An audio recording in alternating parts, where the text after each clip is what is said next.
Welcome to the RotoWire Week 1 live sit, stream. Glad you're here today. No real weather issues other than be careful with the Jacksonville, Carolina game with the humidity, especially in the second half of those games. Could be a real factor. Often for the visiting teams, we see them kind of wilt in the second half. So something to be just cognizant of there. Not that it's a deal breaker for any big ideas. Christian McCaffrey, as you know, is probably a game time decision today. It's a late afternoon kickoff. What I will tell you is this: if he's active, I'm recommending that people play him because I don't think even if he plays, 30 snaps, then I don't know, how you leave him out of your lineup. And the other thing is, do you really think San Francisco is going to risk their season on losing him in week 1 for a long, long time if they think there's a serious chance for aggravation? And maybe there is, but it's really hard to see them just going in and saying, you know what, we'll take our chance for the whole season and blow out his leg in week 1. It's tough to see that. I could be wrong. It'd be really short-sighted on their part, so think about that. What I'll recommend is this: based on your lineup configurations, you have 4 late afternoon games, including some 49ers game. You have a night game tonight, a night game on Monday. So you do have 6 possible games to pull players from for McCaffrey. Make sure you have a ready replacement. If you have 2 running backs let's say you have in the flex right now, and maybe you're starting 3 running backs, 2, and so move the other running backs into the running back spot, move McCaffrey into the flex in case you need to sub in a receiver or a tight end for McCaffrey. That is definitely something you need to consider there. Otherwise, injuries, don't forget Christian Kirk is out today. I know a lot of people just maybe bump up the other wide receivers, Jaden Higgins and Jalen Noel. What I'll say is Dalton Kincaid, week 1, Dalton Schultz, player I'm not enamored with, but Dalton Schultz certainly could see significant targets in place of Kirk. So don't be surprised if Dalton Schultz, a player, again, wasn't really drafted in a lot of leagues, but he could actually have some value this week. Jordan Addison, a 2-game suspension. Darren Waller, good luck getting him on the field. He won't be around. Chris Godwin, we won't see him until October, likely. They ruled him out, obviously. All right, let's get to some questions here. I see I had a super chat, Quan, so we'll get that right away.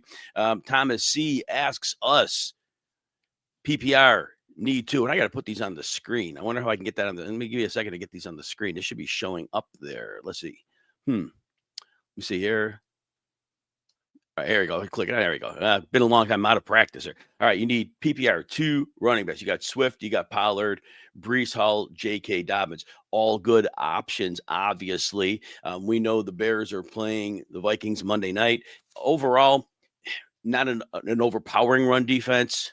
Bears probably come in a little pass happier. Pollard, we don't like the matchup, but I think he could catch a lot of passes if they trail because they don't really have much. Khalil Mullings is banged up. We know Spears on IR.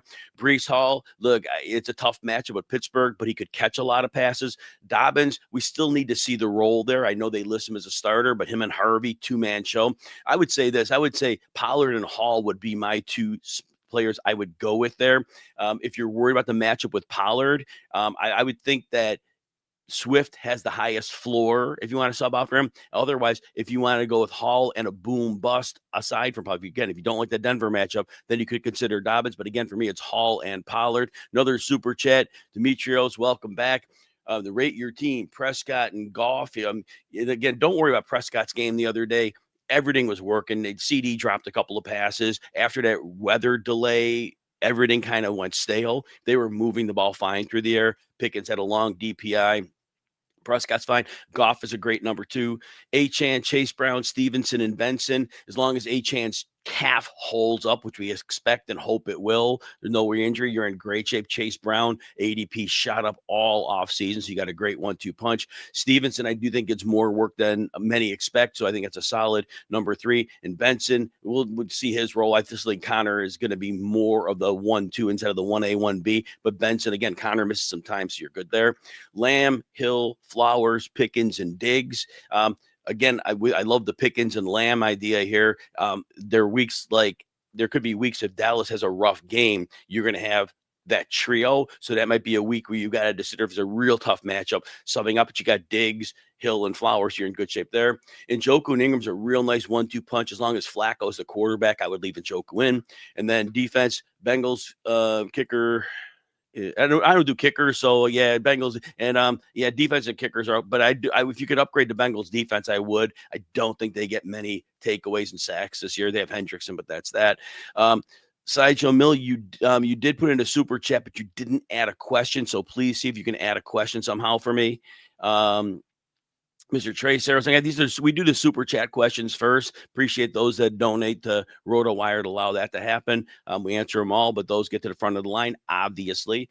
Full point PPR, Ridley, I get that same question. Alan Soslowski, RotoWire, asked me that one this morning. So here's the deal. Ridley does have a tough matchup, a brutal matchup, you could say. And Cam Ward, it's his first game, and we know Denver sending pressure.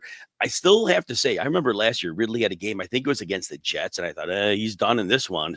And he had a big game. I don't remember what it was, but I know he scored a touchdown. He had yardage. If Denver gets out to a big lead, which I think they will, Ridley could be a big deal here late. Garbage time could pile up. Now, Hunter, again, they list him as almost a full-time offensive player today, so that'll change week to week. So I would think Hunter may have a safer floor than Ridley here, but I still think Ridley has the boom bust play. So if you're an underdog in your game, Ridley would have the upside. Hunter, I do think, is going to get a stable 5 to 6 targets. I don't know if it goes much more than that, but it still is not a bad target. I don't think he's like a 9 target guy. We don't see many of those. Those are usually just your elite guys. Brian Thomas Jr., I think there. So that said, yeah, Ridley be your boom bust, and Hunter would be your floor play, I think, because Ridley could have a scary floor here. All right, right now those are the super chat as they come in. I will get those done. And see, Julian, you got Sutton, Moore, or Ibuka. DJ Moore, I still have to think he's going to be weaponized heavily in this offense. And Ben Johnson knows Minnesota very well from coaching against him for years. All three are nice plays. I am going to default to Moore here because I believe even though they call Odunze the X, is a figurative thing. It's not like he's like the number one guy. Moore has to be the number one here. I trust DJ Moore. Sutton, again, if they get a lead, they might run a lot here. They might not need him. Ibuka, I still would trust DJ Moore with the coaching. Ibuka is going to be certainly involved here, but I think it's a lot of Mike Evans in this one. And so the uncertainty of Ibuka, just give me DJ Moore on that. Full PPR, Garrett Wilson, Debo Samuel, or Ricky Pearsall. Garrett Wilson is going to get all the targets he can handle. We know defense are going to double him, but that's nothing new. Other than when Adams was there last year, he's seen that most of his career. So I don't think that's any great shakes. So I think he gets plenty of passes. Debo should get a lot of catch and run opportunities against the Giants. I don't know how full health McLaurin is, but it is something to think about. And then Ricky Pearsall, of course, a great training camp. Seattle does have some good corners. Reek Woolen on the outside. He's up and down. But then when he kick inside, Devin Witherspoon's there. Pearsall plays both. So it's not the greatest of matchups. I think your best floor play here is Garrett Wilson. And I for ceiling, I don't know that anyone has a greater ceiling than the other. So I would default to Garrett Wilson. Harvey or Ford. Tough one here. Team lists Dobbins as a starter. We know Harvey's going to be involved. The Tennessee matchup is not scary, but I think Ford is going to be heavily involved as a pass catcher. I expect my game script prediction is since he plays with a lead.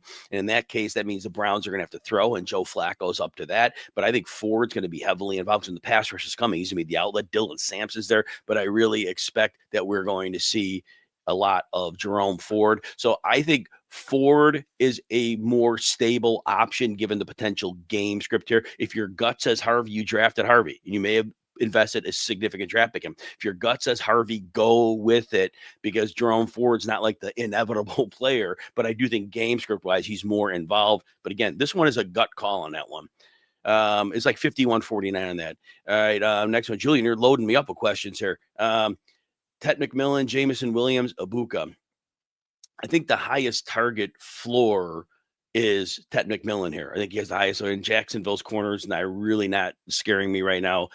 So I think McMillan would have the floor of this group. Ibuka's really close, but I think McMillan is going to be obviously the number one in the pecking order of targets, even though the quarterback plays not so good. Ibuka is a much better quarterback. Jameson Williams, your boom bust play. Green Bay does not have good corners, but I don't know how much Micah Parsons plays, and that's what we don't know. The more Parsons plays, the more pressure Goff gets. They challenge that interior that's overhauled. So, but Williams can make a big player too. So if you want a high floor, I go with McMillan. If you think you're an underdog in this game and you need the potential for a big game, then you got to swing for defensive JMO. All right, Rahendra, All right. Oh, thank you. Appreciate you. Means a lot.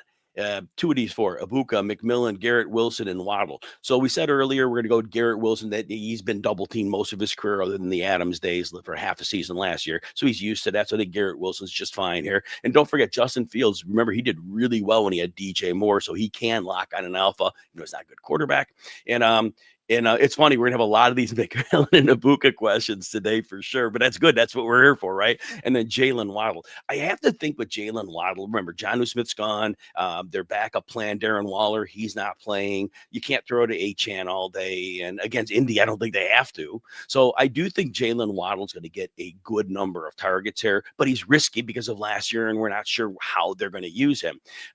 So I think McMillan has the best floor of the remaining ones. So Garrett Wilson, McMillan for floor. But if you want to go boom bust and shoot for the moon, Waddle could have that game today. I'm not saying he will, but he can have that game. Mike McDaniel, if he has any new tricks, you're going to see him in week one. So Wilson again, Waddle for boom bust, and McMillan for floor. Ibuka's close, of course.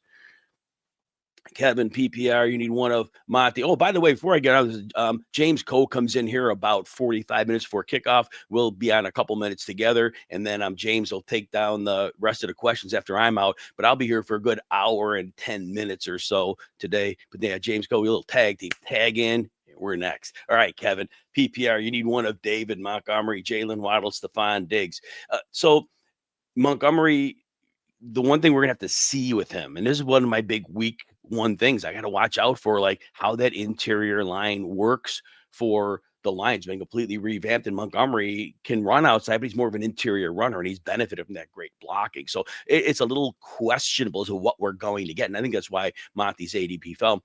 I think Waddle is going, as I said earlier, Waddle will be pretty heavily involved. Stephon Diggs is an interesting game because it's his first game. We know he's practiced all preseason, but we really don't know what his true explosiveness is like coming off the ACL at late 31 years old. So I think we can wait on Diggs. So I think we put it between Monty and Waddle. And I'll say this, Monty should have a pretty good floor. He has probably a 40% chance of scoring a touchdown, which is high. And that's a big deal. So I think Monty's your floor play. But like I said earlier in the last listener, that Waddle is your boom bust play. He's the one if you want to shoot for the big game. That's one. Because I don't know that Monty has a big game in this one here. All right, see what we got here. Adam Schefter, McCaffrey says we'll play today. I gotta reopen X to see what that was, but I just saw the notification. Let me clear this because this is important. So I have to jump off to this real quick and see what we got here. All right. This is per Schefter. 49ers running back Christian McCaffrey was added to the injury report Thursday with the calf issue. Will play versus the Seahawks. He's good to go. Like, it is important. So I'm going to stall out on this question from him. I said this at the top of the show, but I'm going to repeat this. I don't believe the 49ers are dumb enough to put in a player that's likely to have a setback. If they view it as a less than 10% chance, then maybe that's it. But my guess is it might have been some calf tightness because they can't risk their entire season. They know their season's over if McCaffrey suffers a long-term injury. In week one, cannot see it. So I am starting McCaffrey as I normally would. I'm not blinking. If you drafted him probably in the first round, unless you drafted in the middle of the summer and you got him in the second. You can't sit him. You just cannot sit him, in my opinion. That's where I stand on that. If you're in an 8-team league, all right, a few of you are. All right, now you might have a roster of superstars, and you might be able, but most of us in 12-team leagues, that's not even a starter. All right, Kev, let's get back to you here. You have PPR. You got J.J. McCarthy, Justin Fields. All right, let's get that one first. So again, McCarthy, we've never seen. The Jalen Johnson for the Bears looks like he's going to play. That's a big deal. No Jordan Addison. I do think that we're going to see the Vikings come in trying to run the ball, ease McCarthy in. Fields, it's a terrible matchup. He's going to run. So I still have to think Fields is going to get you 65 yards on the ground with a chance of scoring. I think Fields is the safe floor play here.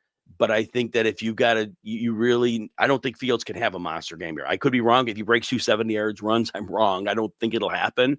So I think if you got to go boom bust here, then you got to consider McCarthy, because if somehow this game opens up and goes shootout, then McCarthy would have a shot. But I'd be more inclined to take, even if it's like a low floor, I'm not a low floor. It's like a reasonable floor. I think I would rather have a reasonable floor because I know Fields going to run. So I would go down. And then you need 2 from Adams, Monty, Warren, Mason, and Higgins. Higgins for sure. I cannot sit him. Cleveland, look, they got Myles Garrett, but Denzel Ward slipped the last couple of years. He's not what he was. Emerson's out for the season. Not going to sit Higgins. I think I would play Warren as my second. They're committing saying he's their number 1 guy. They need their feature back. That's what they're saying. And I think there's no reason to dispute that right now. And the Jets are not a good run defense. They're okay. They're better than they were last year, but they're just okay. Adams, we love Adams.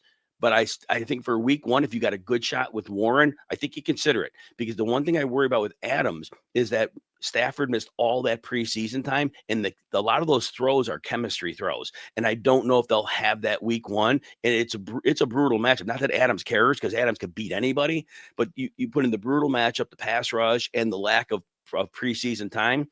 So I would just take Warren and Higgins, but Adams can have a game here. So if you want to go for upside and risk a low floor, then you could sub in Adams for Warren. I'd leave Monty and Mason out of that one. All right, I got another super chat here. Then I got to come back to Unite Santini after that. All right, Henry, you have got PPR, Flex, Sutton, Pollard, and then Bowers or Ted. Okay, so the Sutton Pollard one, I know Sutton was heavily targeted in the preseason game, and I know he's their number 1. But remember, Sutton's targets dropped off after week 14 when they started involving Marvin Mims last year. And now they got Evan Ingram, and now they got a running game. They had no running game last year. And I predict the game script to be Denver gets in control of this game early, and I don't know how much they have to throw. And I don't know if Sean Payton will throw just to throw. If they can, grind down a team, they might just do that. So I think Sutton is risky. He could have a big game, but I think he's risky because they might not need him a lot. Pollard, yeah, it's not a good matchup. I like the fact for him that Dre Greenlaw, the linebacker, is out, because that's like a thumper presence that this team needs. Pollard could catch a lot of passes if they're in trail mode. And I think that's why I like Pollard here, because I think, and he showed last year in some bad matchups. His line's upgraded, might take time to gel, but he was good in bad matchups. So I'd give Pollard the edge. Bowers or Tet, you know what? You drafted Bowers, probably is the first tight end off the board, and you drafted him because you believe he is an elite player. Tet McMillan is certainly a player that's gotten a lot of hype, and he may be a great player, and maybe he is week 1. But I think it'd be overthinking it to go away from Bowers, who has just been Superman since he came into the league last year. So I think unless you have a reason to sit Bowers, which we don't against New England, then I think we go with Brock Bowers. All right, and I go to Unite Santini. Morning to you as well. PPR, Monty or Jameson Williams. This is just a basic floor versus upside question. Monty's get 40% chance of scoring a touchdown. He'll get interior carries. Green Bay is a good run defense, but they're not anything like lights out. So there's a good floor with Monty. Jameson Williams, like I said, I don't know how much Micah Parsons plays, but that interior line is going to be tested, and Goff getting the ball downfield is going to be a problem. I don't trust the scheming with the new coach yet, but Williams has immense upside. So if you wanted to swing for your fence, it's Williams. If you want the bank to save points and say, you know what, I'm a favorite in my game, or I'm close, I just want to make sure I don't bonk that, then you go with Monty on that one. And then you got half PPR, Harvey or Monty. Same deal. We don't really know what Harvey's role is yet. So I think there's a little bit of an issue with that. So I think Monty, the floor play, Harvey is explosive. We know he's explosive. And if he gets opportunity, but if they get a lead, I really think Dobbins is probably the closer back. So Harvey might have to get his damage done early if the game goes as I think, which I think Denver does win fairly easily. So I'm going to say Monty for floor, Harvey for boom bust. And then Myers or Hunter. Myers was unhappy, but look, at the end of the day, he was last year when Adams got, he was at 9+ targets in almost every game. And there's no reason to think that changes. And I know both teams want to run the ball, but it's like Bowers and it's Myers. And I mean, you throw occasional deep shot to Dante Thornton, but he's not going to be a regular piece of the meal. So Jacoby Myers not only has a floor, but the ceiling's decent as well. I don't put much into the revenge game against New England, but there could be a little boost there, but maybe not.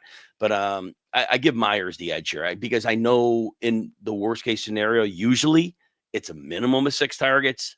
I think that's his floor, but it's more than that. And he's got a better quarterback. I'm going to go with Jacoby Myers here. So anyway, there's that. Julian, CMC, Tracy, Swift, Power. CMC, like I said, I'm not benching him. You'd have to have an 18 league to bench him, I think. And I'm gonna, what, Tracy's a nice one here because they seem, from what we know, all information we have is that right now he's starting week 1 as the guy. And against Washington, it's an old defense. They're not a good defense. They're overrated. They were not great last year. They were in shootouts regularly. So I think Tracy is your next play. Swift doesn't really have the ceiling here. Pollard is close. He's really close with Tracy, but I think Tracy's going to be in a better game script where I think Tracy, regardless whether they trail, if they're close, I think Tracy's involved throughout. And again, I think his matchup is better. Do I like that left tackle Andrew Thomas is doubtful? No, but but that said, I do think that Tracy, this is a 1 week where I would put him over Pollard, and that's not often. This is not a great match. Pollard could catch passes, but so can Tracy. All right. Ethan, good morning to you as well. You need one to PPR. You need Tillman, Braylon Allen, or Dylan Sampson. You know what? I am going to go with Cedric Tillman here. I expect that Cincinnati, remember, Cincinnati stunk the first few weeks of the season for years, but they've been healthy this offseason. They practice them. They've used them in preseason games. I think they realize Cincinnati does how important it is. You cannot drop an early season game again. You've been doing this. You cost yourself the playoffs. So I think they come out on full throttle. And I think that means that Cleveland's going to chase. I don't think the Cincinnati defense can stop anybody. Now, maybe later in the season, Al Golden gets those younger guys galvanized. I don't see that in week 1. Trey Hendrickson, fine. One man, great. But Flacco's getting it out here. I think Tillman's going to be part of the attack here. Braylon Allen, it's a bad matchup, and he's the second running back. I know everybody wants to say it's 50-50. I don't think it's that. But even so, bad matchup. Dylan Sampson, I think Ford is going to be more trusted, especially early in the season. Especially, and everybody I read a report this morning, Judkins could play next week. I'm going to see if I can find that for you. So as Adam Schefter reports, there's a real possibility and likelihood that Judkins plays week 2 against the Ravens. That's per Schefter, and I always trust that. So that said, I do think for this week, then Jerome Ford is kind of the guy because they don't have to groom Sampson to be more than what he was supposed to be. Which he may be. Again, I won't go too long on that. Let's just move on to the next question. All right. Oh, I got another super chat here. Let's get to the next super chat here. And then we'll come back to Ethan's next question. All right. Hey, Scott. All right. You got Debo or Tyrone Tracy flex PPR. This is a good question. Same game. I do think Debo is going to get a lot of catch and run up opportunities here. I do think, as I said to the earlier question, I do think this is a good week to play Tracy. Tracy was great when he was fresh last year. After the 5 games of heavy usage, his yards per carry went from 5.4 to 3.4. But I think early on when he's fresh, I think he's really good. And the Washington defense is old and slow. And I think Tracy's in a good spot here. I do like Debo. I like him very much. But I think Tyrone Tracy is going to be a safer play here. I have him by running back 16th this week because of the matchup. And so, yeah, that's a pretty aggressive ranking. But I do think it's merited. Debo is my wide receiver 31. So, yeah, I give Tracy the edge for floor, and I think they both have similar ceiling. They both could do really well in this game.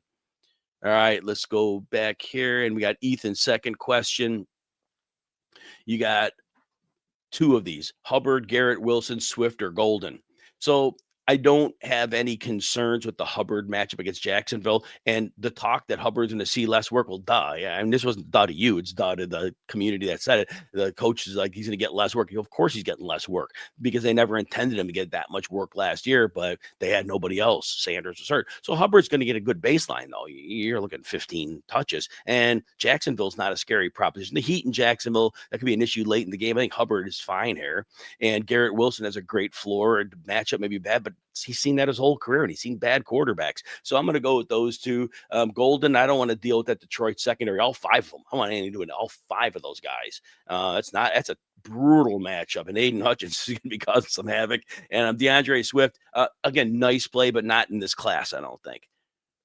All right, Chris, happy week 1, half PPR, 2 out of the 4. Abuka, Pearsall, Swift, Tracy. You heard me talk about Tracy. I do have him pretty highly ranked this week. On those who are looking at the sheet here, if you're not used to this from last year in the past, the red means I have him ranked properly, but it's added downside. And I see I have that for Wilson, wide receiver 14, but I could see him finishing as a wide receiver 20, which still isn't bad. The green means added upside. And then, yeah, those are the 2 things. Those are the means added upside. The ranking is good, but there's something to factor in here. All right, Chris. So Tracy, I'm in on, as you heard earlier, and now it comes between. I think Swift has a very nice floor from these remaining players, and I think Ibuka might be the ceiling play out of these groups. Pearsall, again, he's either going to see, if he's on the outside, he might see a lot of Reek Woolen. If he's on the inside, he might see some Devin Witherspoon. McCaffrey's going to play. I think Kittle's going to be heavily involved. So I don't know. I think this is going to be a tougher matchup. So I think your boom bust play is Ibuka, your floor play is Swift, and I'm putting Tracy in the lineup if it's me. Yeah, Chris, and here you go. You got Olave, Pittman, or Golden. You know what? I know Olave has a garbage quarterback, but I think Olave is going to be just fine here. I think Arizona is going to be able to put some points up. I know they're on the road, and I know they're Arizona. I get it. But Olave is a short and intermediate guy, and Rattler can make those throws. And I think Olave is going to get you 5+ catches here. So I think he's the safest in this group. And look, Olave's career, when he gets 6 or more catches, he's like a lock for 80 yards. So while he's healthy, you drafted him cheaper because of the concussions, but he doesn't have a concussion today. So I think Olave is like really most weeks, he's like a wide receiver too. So for me, he's the clear one. Chris, good morning. And let's see. I appreciate you. Yeah, we'll be having James. Yeah, James Koh will be on here. He'll come on about a little less than an hour from now. So he'll tag team in for me so we can get everybody up to kickoff, which is a nice addition to the show. James is great, and it'd be nice also to have him so we can get all the way to kickoff. So late questions come in. We never left anybody out before, but it'll be even better. All right. So you need a running back, a receiver 4, and a flex. You need 3 of these. Tracy Ford, Mayflowers, I think it'd be Zayflowers. Okay. And Myers, Downs, and Tillman. You got a good problem to have here. So the running back, I do like Tracy here. You heard me earlier, I like Ford, but I'd like Tracy more. I think there's more volume for him. And regardless of game script, he should be involved. And then normally I'm not a Zay Flowers guy, but this week I think with Patrick Ricard out, with Isaiah Likely out, they can't play the heavy personnel. They got Charlie Kohler, but that gives them a maximum of 2 big bodies. I think they're going to have to change their offense up here. And I think that's going to allow the Bills to play a little more of their usual nickel. So I think Flowers underneath is a good play here. And then, you know what? Myers is too good of a floor play to pass on. Myers, like I said, you heard me say earlier, once Adams got traded last year, he was getting like 9+ targets in most games. And I think his floor is 6 targets. Love Downs, love Tillman, but I think Myers' floor is great. I think this is a flaw. You drafted Flowers somewhat aggressively. This is a week where I think you count on him because I season long, I worry about his role. Not today. I don't. Tonight, I should say. Chris, you need a wide receiver 2 and a flex out of these 3. Pollard, Henderson, and Ibuka. So I would say, I receive 2 and a flex. So one has to be a receiver. Well, so basically you have to play Ibuka then. So Ibuka's automatically because you need a receiver. And then you need a flex, Pollard or Henderson. I think Pollard is going to be a safe floor play here because he is like the guy right now. Spears on the IR for a short period, and I think he gets catches even if he has to. Henderson is your shoot for the moon guy. He's had a great preseason. We really don't know what his role is. We know the matchup is soft, but we really don't know what the camp hype makes us think he's going to be the guy. I think Stevenson has a role. So Pollard's your floor play. Henderson is your boom bust. And so if you believe that he's going to be the by far clear number 1 and Stevens is going to be an afterthought, then Henderson, you got to consider that. I think it's going to be a lot more of a split than we think. That's my opinion. I could be wrong, and I have nothing to base that on other than they're paying Stevenson starter money. Chris, 2-week DST rental between the Rams, 49ers, and Seahawks. I don't have the week 2 schedule in front of me. So for this week of those 3, I do like the 49ers because Darnold's the quarterback and that great run scheme they have. Well, guess what? That's Shanahan taught that scheme. So I think they know how to defend it. So for this week, I'll say 49ers. I have no idea who's playing week 2 yet. I'll get to week 2 on Wednesday or Tuesday. All right, Henry. Morning to you as well. Yep. Did I answer these already? No. Okay. No, I don't think I did. All right. Oh, I see. I got the spam down there. Great. Beautiful. All right. Pollard or Sutton. I answered that. I could have sworn I answered that. All right. So we're going to say Pollard and Bowers.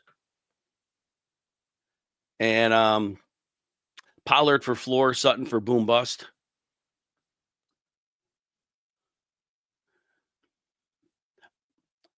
You drafted Bowers as a first-round pick probably, and you believe in him. And if you believe in him, this matchup should not scare you away. So you got to go with him. Tom, PPR need a flex, Swift or Flowers? Ooh. Like I said, the matchup for Flowers this week, I think with Ricard and Likely out, I think Flowers has to be really involved in this game. That's my opinion. Swift is going to get carries. He's going to get you 14 carries. He's going to get you a couple catches probably. So I guess the auto safe floor would be Swift because there is risk with Flowers, but I think Flowers is going to be involved here. That's my opinion. So trust your gut, but I would start Flowers in this one because I think he has to be involved. And I assume playing Buffalo, there's going to be points scored in this one. But Swift is a very safe floor play. So if you want like no risk, I think Swift is like a no risk high floor play. I don't think it's much of a ceiling though. Jay, appreciate you, man. Thanks for being back. Pearsall, Warren, Tucker, Kraft. You know, the Jets were a horrible run defense last year. Salah's gone after they lost him. The team fell apart, but I think they're going to be decent, but they're not going to be a good run defense. And Pittsburgh's going to commit to the run. You know that with Arthur Smith, they're going to load up the tight ends and get an extra running back, but they're going to bludgeon you. So I think right now, since they're on saying Warren is the guy, then I think you got to trust that right now. You got to say if he gets 15 touches, then I think he's able to beat all these guys. So I think I'm going to go with Jaylen Warren based on the knowledge we have. And that's what we'll have to go with there. Mayfield or May. It's interesting because that Atlanta-Tampa game, I could see going a lot of ways. I could see both teams saying, you know what? We're going to run the ball. We don't want to deal with the Todd Bowles blitz, so we don't want to expose Penix, so we'll run. And I could see Tampa Bay saying, no Tristan Wirfs at left tackle. We don't want to expose Baker to unneeded hits, so we could run the ball. But I also see this as an NFC South game that could go off the script and be a shootout. So Mayfield is your wild card. There is a low floor, but there's a really high ceiling because if this goes nuclear, you've seen Mayfield do that. I think Drake May, because he runs, I think there's a high floor game. I think he gives you a better floor than Mayfield.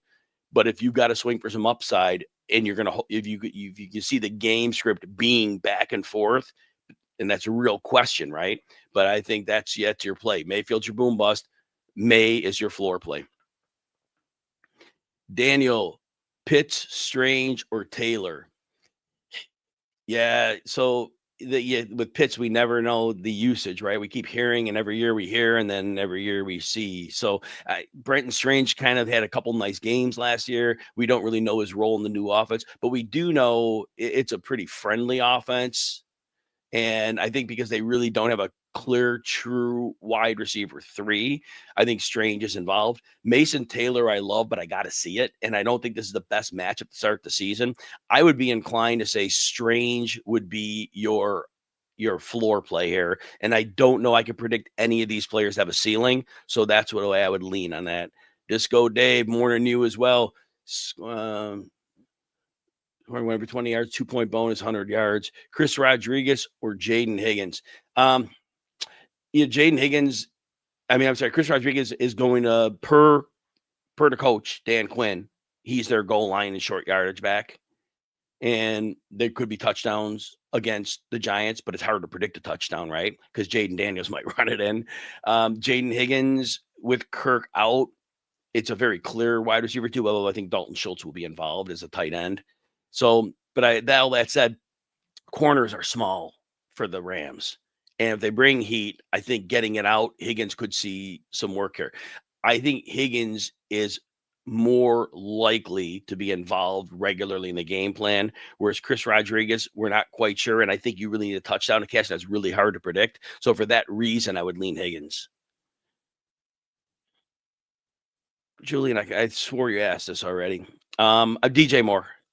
Yeah, guys, if I'm wrong, I'm wrong. But if you ask a question, I'll get to you. Don't re-ask the question because I will get back. And I'm not saying Julian did. You may not have. But if you did, please don't re-ask questions.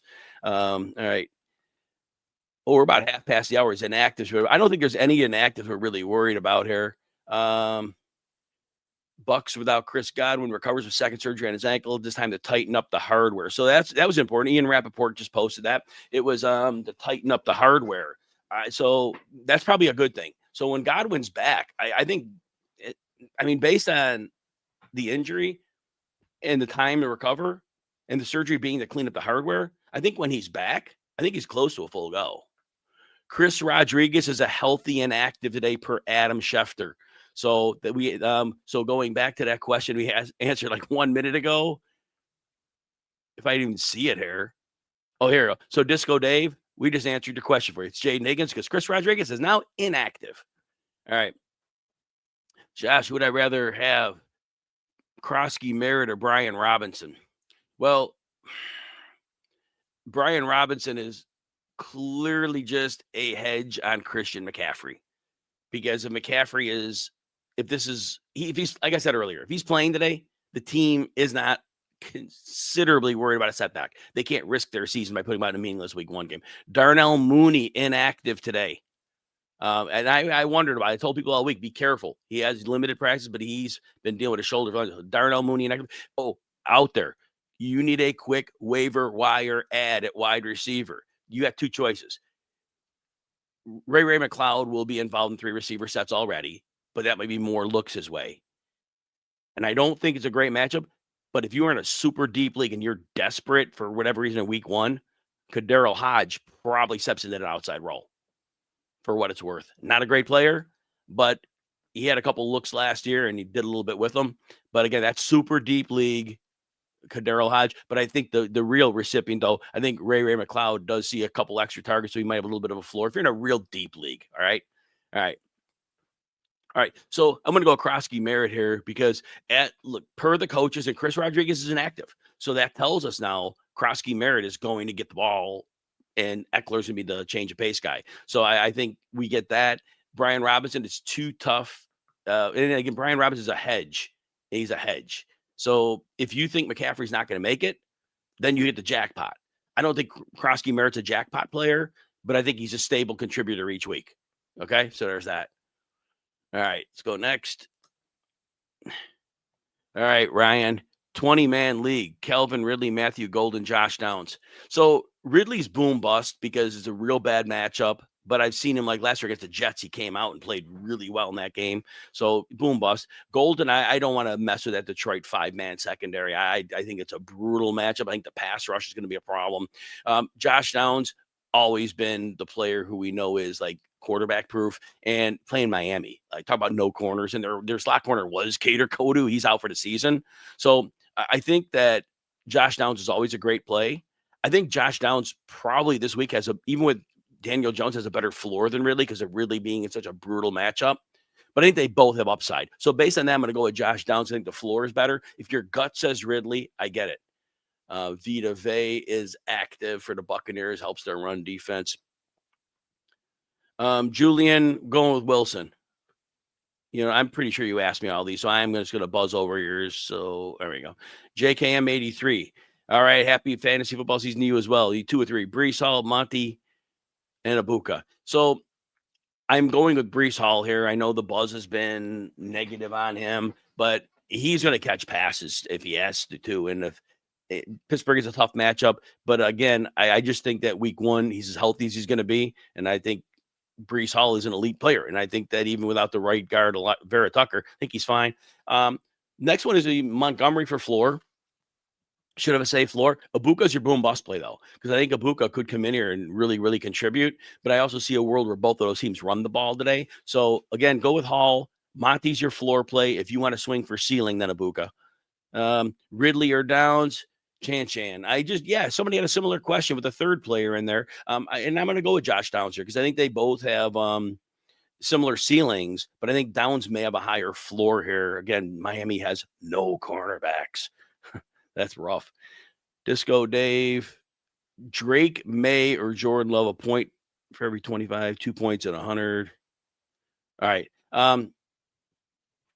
Jordan Love does not have a good matchup. Now he has a great coach who's going to scheme some players open. So there's that. Jaden Reed, I don't know if he's going to play, but he's clearly not 100%. I think Drake May has a higher floor and he's going to run. So I would give Drake May the edge for that. Now, if you think that Detroit game is going to shoot out with Green Bay, then Love would have more ceiling. I think that game is a little more conservative than people think. Nick Chubb will be the bell cow per Ian Rappaport. Nick Chubb's a good floor play against the Rams here. They're going to want to mitigate that pass rush for everybody out there. So Nick Chubb, if you're desperate, and you really have a bad option, Nick Chubb could be considered. I don't know what his yardage is going to be, but if he's going to get work here, this is a matchup that's decent at least. So Drake May for floor, Disco Dave. Jordan Love, if you're going to take a chance on a shootout, which I don't necessarily think is going to happen, but the line is fairly aggressive on it. So, all right. Richard, Kraft or Kincaid? I think that the Ravens have the personnel to really shut down a tight end if they want. I think Kraft is going to be schemed open as he always is, and he can't be the focal point of the defense. And I just said the safeties are brutally tough for the Lions, but they're good at scheming Kraft open. I'm giving Kraft the edge here. Oh, we got another super chat. Then I can come back to John. All right, let's see what we got here. We've got John, Charbonnet, Shaheed, or Ali Gordon. So with the talk is that Charbonnet is going to have a little more work, and the 49ers are not a problematic matchup in the running game. So there's that. I know they understand the run system, but Charbonnet, their personnel, not great. Shaheed, we don't know if he's going to be used downfield a lot because I don't know that his quarterback's able to get it there. Ali Gordon right now, I think with Achane healthy, we have to assume that Gordon's going to get a few touches. So I would just, since Shaheed is the clear starter and they're probably going to trail, and I would give Shaheed the edge in this one. All right, now let's go back to here. All right, and then we were on John's question. Thank you, John. Appreciate it. Pearsall or Ibuka non-PPR? I'm going to give Ibuka a bit of an edge here.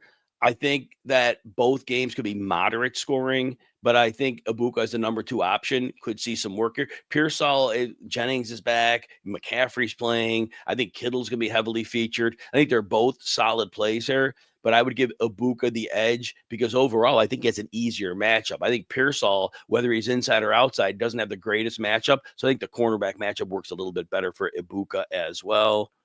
John, Shaheed or Charbonnet? We're going to go Shaheed there. Somebody asked a similar question a moment ago. Bogrand, McCarthy or Caleb Williams? You know what? Last time, Caleb Williams at home against Minnesota, the road game was rough, but he lit it up at home. And Ben Johnson knows that defense like the back of his hand. He knows how to scheme it up.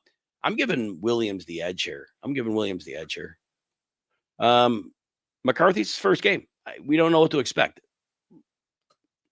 Got another super chat. We got Fabian.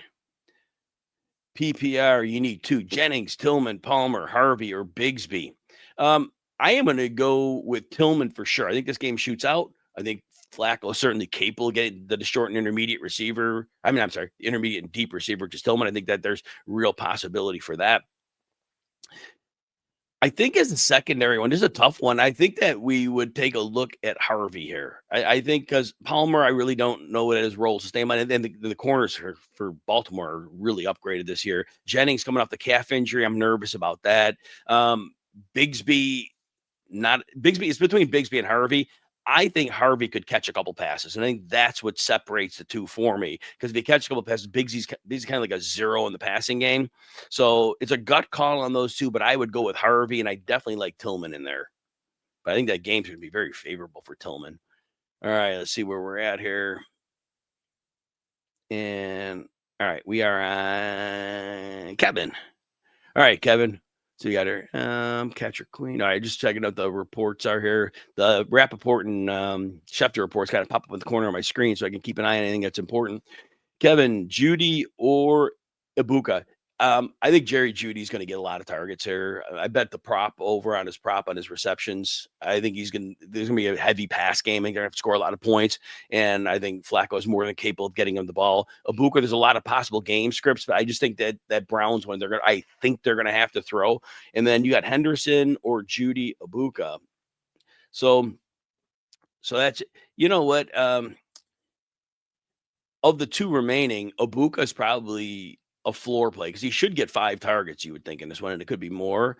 Henderson, we really don't know his role, but I think he's your upside play. If you want to go for big upside, I think Henderson in this matchup against the Raiders, we could see upside if he gets, but we don't really know how they plan on using him. It's all speculative, but we know Ibuka is going to be the number 2 receiver, so that's going to be involved. So Ibuka safer. Henderson, I think if you want to swing for ceiling, you kind of look that way. All right, let's see what we got next here. And okay. Trying to see where I left off last. Questions are kind of all right. All right, did I answer this one already? All right, we're good. Here we go. Bogrand, Ibuka, Hunter, or Ridley. Ridley has the bad matchup, but he can do well. Ian Rappaport's pointing out that Xavier Hutchins is going to play a lot today. He played a lot last year. This is for Houston with Kirk out. He played a lot last year, and he had opportunities, and he didn't do anything. I think he's a better blocker than a receiver. And like I said earlier, I think that Dalton Schultz is going to end up seeing more catches than anybody wants. So be careful on the Hutchins and stuff because he's had that opportunity. He didn't do anything with it. All right. So this is a real close one across the board on all 3 of these. I think Ridley is the boom bust one. I think that we saw him against the Jets last year. He had that game, and if they're trailing big, there could be garbage time. So Ridley could be, but he has a low floor because the matchup's brutal. I think I trust Ibuka as the safest play of these 3. I think that with Mayfield, he's a stable quarterback, and I think that, there's a lot of game scripts I said earlier that can go for that game. I think Ibuka is the safest one. Hunter's just a complete wild card. And we haven't seen this offense yet. There's nothing scary about the matchup at all. But I think with your other options, I would just kind of go with Ridley for boom bust or Ibuka for the safe floor.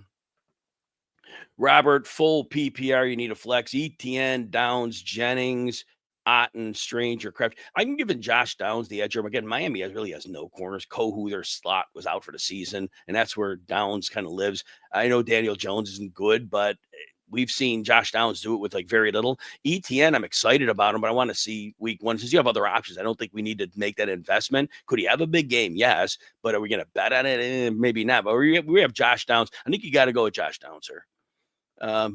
Jordan, good morning. Thanks for being here. Sideshow Mill, all right, you need Waddle, Pearsall, or Downs. And again, I think Downs is your safest of these 3 with the secondary of Miami. I think that he shouldn't need a whole lot of opportunities to get it done. And I think I'm going to leave it there. Pearsall is a tougher matchup. Waddle, I like the concept. I hope they get him involved. But you got Downs, and we know he's going to be involved. Where Waddle is risky, but I think Waddle get 10 catches here? Yes, he could. But I think we got it. So maybe Waddle is your boom bust. Maybe he has the biggest ceiling, but the unknown floor is a problem. Whereas I think Downs has a good floor and a moderate ceiling. So I'd play Downs, but consider Waddle. Consider Waddle here.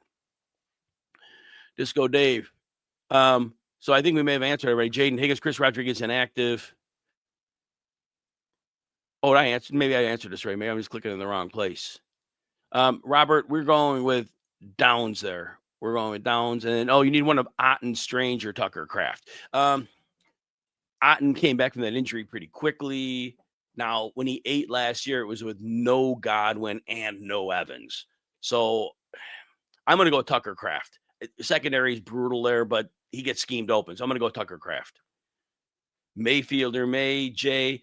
Somebody had the same question, and it was May is your floor play, but Mayfield is your boom bust play, because if both teams run the ball, then he might not do a lot. But if this game shoots out, Mayfield can have a massive game. So Mayfield has a much larger ceiling, but May has a great floor because he probably runs as well.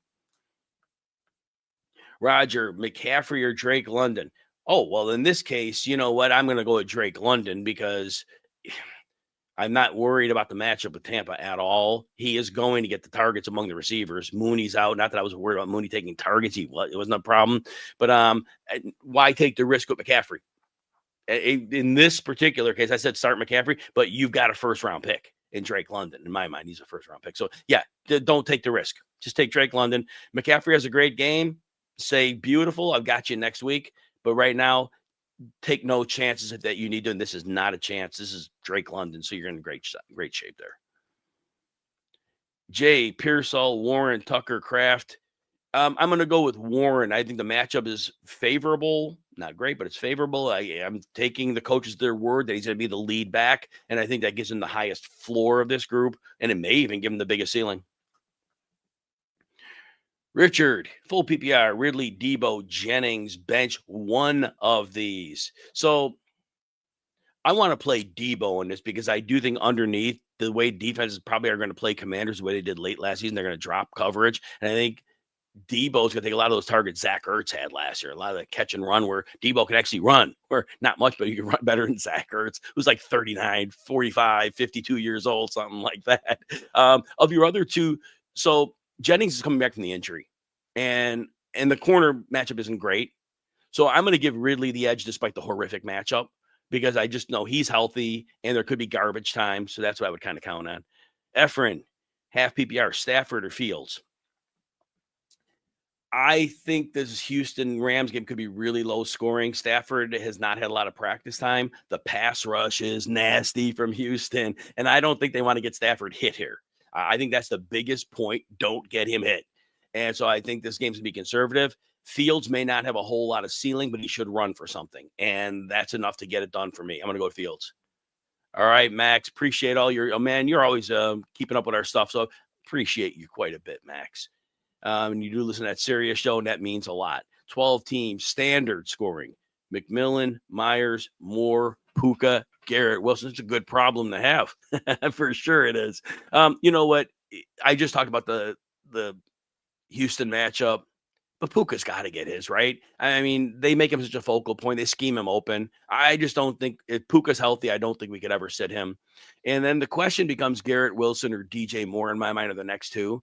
I think Garrett Wilson, despite the matchup, he's had bad matchups his whole career. He's double covered his whole career. So I think Wilson is your floor play, but I think the boom bust play is DJ Moore because Moore could go off against Detroit.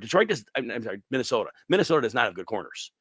And we know Ben Johnson knows their pressure schemes. So I think he can work around that. So I'm going to say Puka's Puka's in, Wilson's your floor play. But if you got to swing for the fence, then it'd be DJ Moore. Uncle Ted, if you need help with your lineup, you've already lost. Well, thank you for that wise advice. So why are you here then? All right, Delroy. Full PPR, pick two. Stevenson, Tillman, Charbonnet, Olave, and Coleman. As long as Olave is healthy, I'm not worried about the quarterback. Good receivers play well with bad quarterbacks. So I'm not worried at all about Olave. You play him. The second one, I like Tillman. I think there's going to be a shootout. I think Joe Flacco can easily get the ball against those Cincinnati corners. So I think it can be Tillman and Olave. All right. Joseph. Breece Hall in 2 leagues. Should you start him? You have Tracy, Dobbins, Hubbard. And Dobbins forward. So Breece Hall is one of those players where I have as my running back 17. I have Trace as my running back 16. So they're tied at the hip, right? I do think Breece Hall he could always break one because he was hurt last year. He said he played through a sprained MCL. Breece Hall could make 1 or 2 big plays.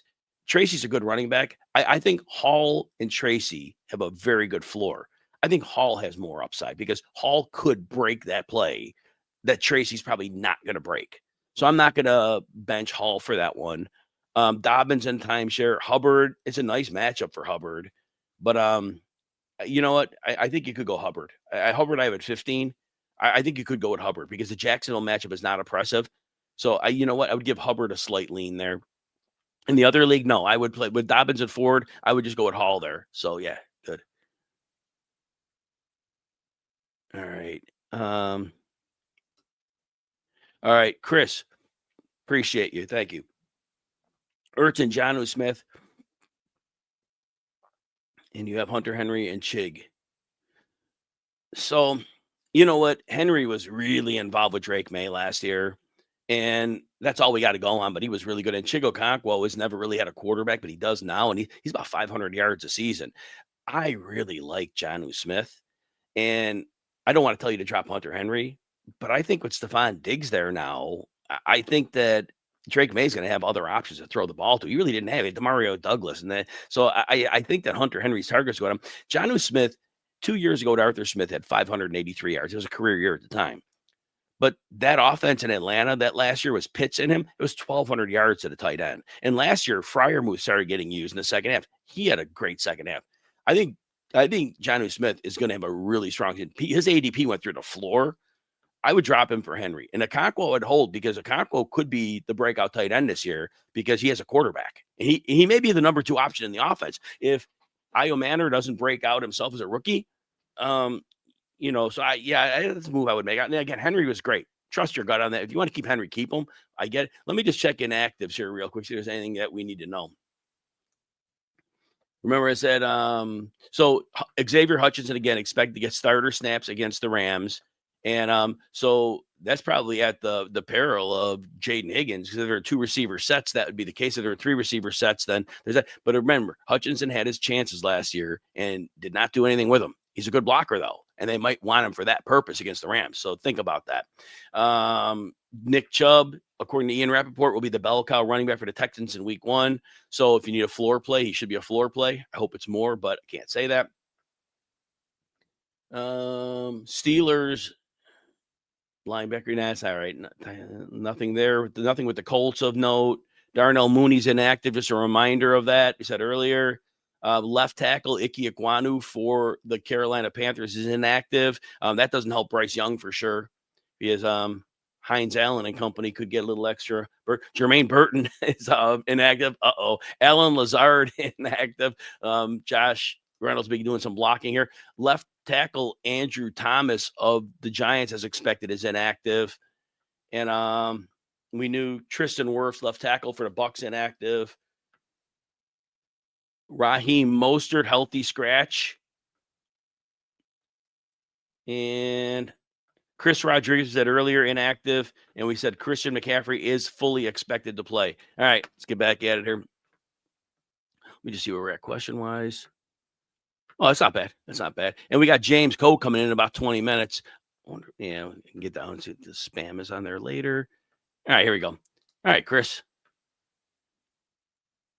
Oh, yeah, I know. That's fine. Everybody, it's week 1. We're all making mistakes. Week 1, we got to get that all figured out. Before I get into questions, when we predict these players, we're trying to predict game script is really what we're doing. And we know that doesn't always work. It's a fumble on the first play or 2 defensive touchdowns. And all of a sudden, the game script is out the window. And when we look back, I want to point this out. Friday night, you get the Chiefs and the Chargers game. Now, maybe you're a genius, but I did not see a Greg Roman offense going to play Kansas City and going like almost 70% pass. Did not see that happening. I saw them as wanting to run the ball control because that's what Greg Roman does. And they drafted Omari and Hampton. It was pass. And I mean, look, it was 10 targets for Keenan Allen. It was 9 for McConkey. It was 7 for Quentin Johnson. And it was only 15 carries for Hampton. And they were in control of that game. They were leading almost all the way. So if you didn't predict that game script, you would have never gotten it right. And Dallas, well, the Jalen Carter ejection was huge because he's the linchpin of their run defense. And then all of a sudden now Javonte Williams scores 2 touchdowns and Dallas's pass game gets trashed. So those are just things to understand. All right, let's get to the questions here. Hero. All right, half PPR. Eckler, Stevenson, or Warren. Got to go with Warren here. Right now, they're expecting him to be the lead back, and it's not a bad matchup. And I will play him over Golden as well. And then Golden, who's your flex. So, yeah, but Warren would be my player there for sure. Yeah, we got a couple more super chat. Let me get these, and I'll come back to Jay. All right, let's see what we got here. Fabian, we got another one for you. You need a running back and a flex. Jordan Mason, Krosky, Merritt, Ridley, and Demario Douglas. So for your running back, middle linebacker for the Bears is out. That could help Jordan Mason a bit. I do think they're going to run the ball quite a bit. Krosky, Merritt, it's not a bad match because the Giants have a great pass rush, but I don't know their run defense is going to be great. I would still go with Jordan Mason here. I think Jordan Mason is going to have a good offensive line. They fix an interior line. The Bears are not an elite run defense. So I would go Jordan Mason there. And then for your flex, Ridley's boom bust. He has a terrible matchup, but there could be garbage time. I think the floor play for that one would be Krosky Merritt because he's going to have a baseline of carries here. So he'd be your second one. But if you want to go for ceiling, again, Ridley has a low floor, but he has real ceiling. And oops, here we go. Warren or Golden? Great question. I'm going to go again. Warren, I expect is going to have full-time work to start. Matchup's not bad. James Koh is in the house. Yes, sir. So yeah, we have Jalen Warren. I'm going to go with over Matthew Golden there, and that's caught up on the super chat. James, welcome in. Jim, what's up? I'm so stoked to be here. My very first Jim Coventry starts it live stream, and I didn't have an earpiece in. All right, now that said, James Koh, it's week 1. Excited? Yeah. Oh man, I'm so stoked. Rubber meets the road here. We've been talking all off season about sleeper starts, fades, all these kind of stuff, and finally we get a little game action. And you know what, Jim? Too, it's like we had two great games to start the season off. So yeah, no, I'm excited. James, I was just pointing out before you stepped in. I was pointing out a lot of the starts sit stuff is we have to predict game script, and yes. I don't know that anybody. You would have been a genius if you called Friday night that the Chargers would lead almost the entire game, and they'd be like 70% pass. It would be like 7 targets to Johnson, 10 to Keenan, 9 to McConkey, and only 15 carries to Hampton. And if you didn't see that game script coming, there's no way you would have gotten those players properly projected, correct? Well, I mean, how do you project? Where do you the Keenan Allen thing is just such a bothersome thing for me. You know, it's like how much gas has he got left in the tank? There's that. There's the game script of, okay, well, how much is Greg Roman going to let these guys, unfurl the forward pass? And I think that was my major takeaway from the Chargers KC game was the fact that, again, Greg Roman is letting Justin Herbert cook. He's letting him do his thing. And even, again, despite the fact that they're winning the game, they didn't try to lean on the run. And I'll say this too. I don't know, Jim. My offseason concern was that Omarion Hampton from a schematic fit wasn't the best. Not that he was terrible in a man gap scheme, but he just wasn't the best. And even though he's a great prospect, I just didn't think he was going to be a great fit in man gap. And I kind of sort of saw a little bit of that there here in week number 1. So I got to go back into the game film and really grind that out. But yes. But again, I did have a little bit of concern. Yeah, I can't wait to rewatch this. Hey, we got 2 super chats here. We're going to go back there, then we'll get back to Delroy, go to my starred section here. And we answered that one already. So we got one more sitting here. So we got Sideshow Mill. Kyler Murray, who came down with an illness, is not like listed questionable, but he's listed now with an illness, or Brock Purdy. So that said, Brock Purdy's in this situation. We don't know what the Christian McCaffrey role is going to be. Seattle, good defense, Mike McDonald. They're going to send some looks, but Kyle Shanahan faced him last year. He kind of has an idea for this. I think the safe play would be Purdy because Murray, if he is ill and if he has any further problem, I would not want to take the chance in week 1. What say you, James? This matchup against New Orleans is so nice, though. And again, the one thing with Purdy that I've got some hesitation with is where is Juwan Jennings? I feel like if Juwan Jennings is good to go 100%, then I'm going Purdy, right? Like CMC is set to play. Okay, there's going to be some checkdowns there, some design stuff. To CMC. George Kittle, we know, is ready to rock and roll. And, man, everyone under the sun loves Ricky Pearsall. But where is Juwan Jennings? If Juwan Jennings ain't right, remember, he hasn't practiced all offseason, man. He hasn't practiced. If he's not right, this passing game, I think, might get a little stuck in the mud, no? So, I don't know, man. I hear you. I'm kind of sort of torn either way. Yeah, it's just I'm risk averse in week 1. And remember, Jennings is a butt kicker as a blocker, and even if he didn't practice, I still think he can knock some people out for George Kittle to get him knocked into the second level. See how that shakes out. All right, let's go back to our live questions here. We are on Delroy here. No, I think I jumped down here. There we go. Take a minute to click the right one. Delroy, here you go. All right. Stevenson or Cedric Tillman. For me, there's a shootout and for Cedric Tillman. Joe Flacco could throw intermediate and deep. Stevenson, I don't know his role. I'm easy and on Tillman. Where do you sit, James? Sorry, Jim. I was trying to look through the chat myself. Did you go Tillman or Stevenson here? I went Tillman. I think it's going to be a shootout. Flacco can easily get it intermediate and deep. Stevenson, I really don't know his role. I'm with you here, but to be honest with you, I think the layperson is probably playing Stevenson because you know what you're going to get. You're going to get most likely some kind of 50-50 roll, close to a 50-50. Even if he's the B side of like a 55-45 or 60-40, you know you're going to get something out of Ramondre Stevenson.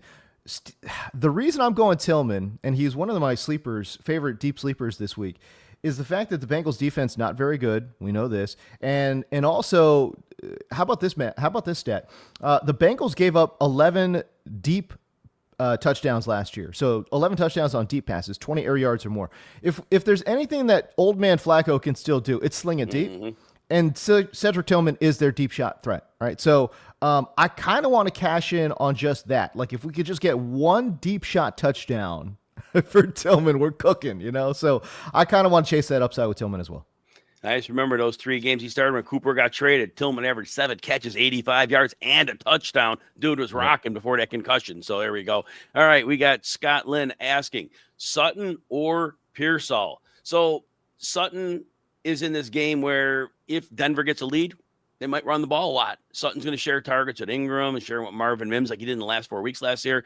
Sutton was heavily used in the preseason game. Pearsall, flavor of the preseason. When he's outside, he'll get some of Reek Woolen. When he's inside, he'll get some of Devin Witherspoon. That's going to be a little interesting. I think Sutton has the easier matchup. Ultimately, I think Sutton has a higher ceiling, but I think Pearsall might have a higher floor. What do you think, James?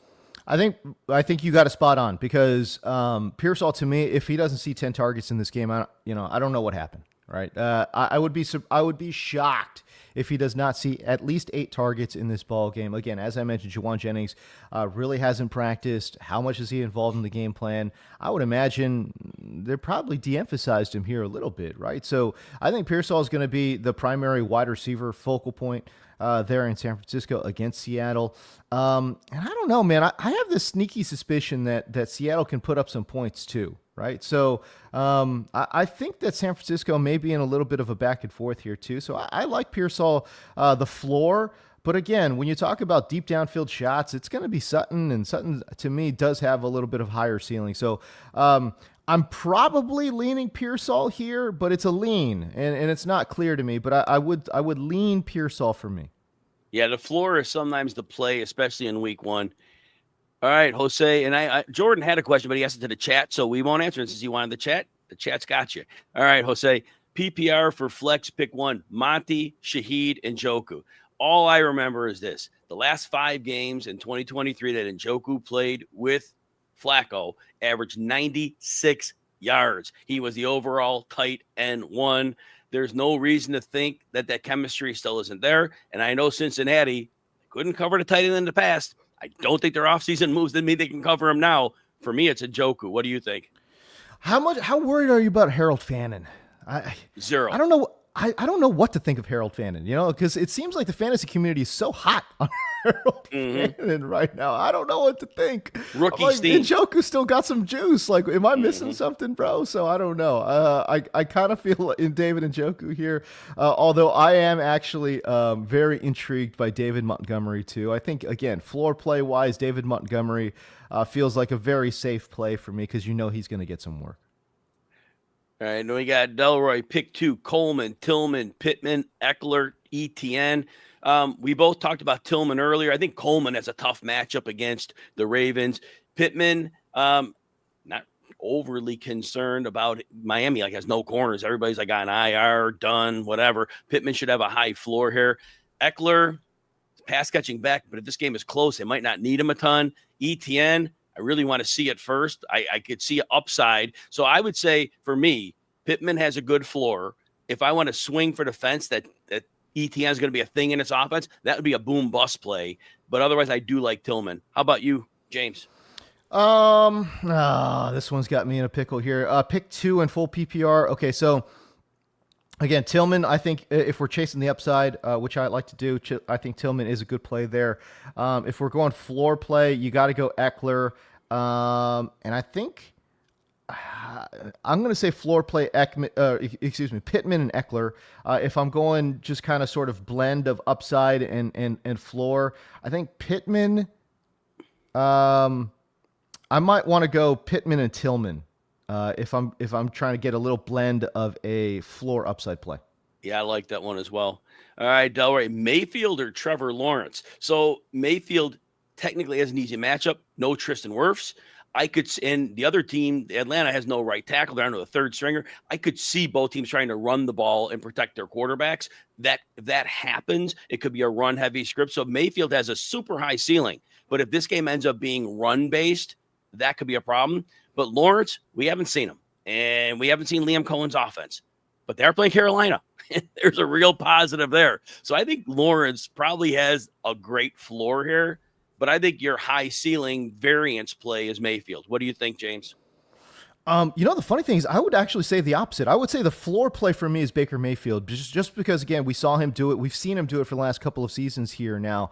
Despite the fact that Chris Godwin is sidelined, we love Emeka Ibuka, so we kind of sort of figure Baker Mayfield has a pretty decent floor with his two wide receivers in Evans and Ibuka. Trevor Lawrence, hey, listen, Carolina really did not make that many defensive changes, and I think, especially on their line and linebacker core, they're still really, really bad. Will Jacksonville be tempted to run the football against a pretty shoddy Carolina front? That's my one area of concern. But I do think, though, that the upside is there for Trevor Lawrence because, again, you've got the shiny new toy in Travis Hunter. You've got BTJ. And, man, I do wonder if Liam Cohen is just like, you know what, let's just take the gloves off. Let's show the world what Trevor Lawrence is all about. We have another super chat question from Brent. Half PPR, last flex spot. Tracy, Chubb, or Coleman? Tracy, when he was fresh last year and he was used, he was 5.4 yards per carry. He's like a 5 through 10. He was really strong. Can catch the ball, can run the ball. I don't think Washington's a bad matchup at all. I know left tackle Andrew Thomas is out. I think that's more of a concern for the quarterback on the dropbacks. I think Tracy's a strong play here. Nick Chubb, look, I love him to the moon, but it's his first game, and even though he's going to be the bell cow, Tracy's going to be involved as a receiver. Chubb, probably not. Coleman, I don't like his matchup. For me, it's Tracy, even though my heart always says Chubb, but I got to go with Tracy. What do you think, James? Well, and in regards to Chubb, too, again, I don't think he's moving that well. And also, how much is Woody Marks going to get involved there in Houston, right? So, and the offensive line is obviously not very good. I do wonder how much Chubb is going to need a couple of weeks before he gets kind of sort of acclimated to game speed here. I think it's Tyrone Tracy for me. I don't think there's any question. Washington, I don't think was very good defensively last year. They improved, obviously. But again, still overall, Tracy for me is going to be heavily utilized in the passing game. I love Tracy in PPR. We're going to have another super chat question here, but NFL Network's Ian Rappaport reports Chris Godwin is targeting a week 5 return. Remember that surgery was to tighten up the hardware. So in my mind, which may be wrong, I would expect Chris Godwin to be in pretty good shape when he comes back because it wasn't a problem with the injury, it was a problem with the hardware. Anything on that, James? I don't know why Tampa Bay just didn't put him on IR. I mean, every doctor under the sun was saying this guy's not going to be ready until week 5. And honestly, most doctors have said week 6. So I think Tampa Bay's even being aggressive with week 5. Why didn't they just put him on IR? I don't know. That just didn't make sense to me. Right. All right. Next one, we have Fantasy Meatball. Michael out there. Start 16. You got Tracy, Eckler, ETN, or Pittman for running back 2 and flex spot. So it looks like we need 2 of them. I said earlier, I think Tracy's going to get quite a bit of work here as a runner and receiver. The matchup is not bad at all. Eckler should catch some passes, but Krosky Merritt probably gets a lot more of the running. ETN, again, I'm not certain of his role. Pittman, I do think has a floor of targets against Miami that really can't cover. So for my money, Tracy and Pittman. What do you think, James? Yep, I got it. That's about the same for me. I love Tracy. I really like Tracy, man. Again, we're talking about a young developing player who's got some wide receiver skill sets here. Listen, while I love Cam Scatterbo too, I think it's Tracy this year where Cam Scatterbo develops. I could be tempted into a little, Eckler play, but honestly for me, I think it's Tracy, Pittman. By the way, Fantasy Meatball, you've got it spot on. Bad Dolphins defensive backfield. Pittman, I think, should eat. All right, we have Prince of Picks wanting to know DK Metcalf or Calvin Ridley.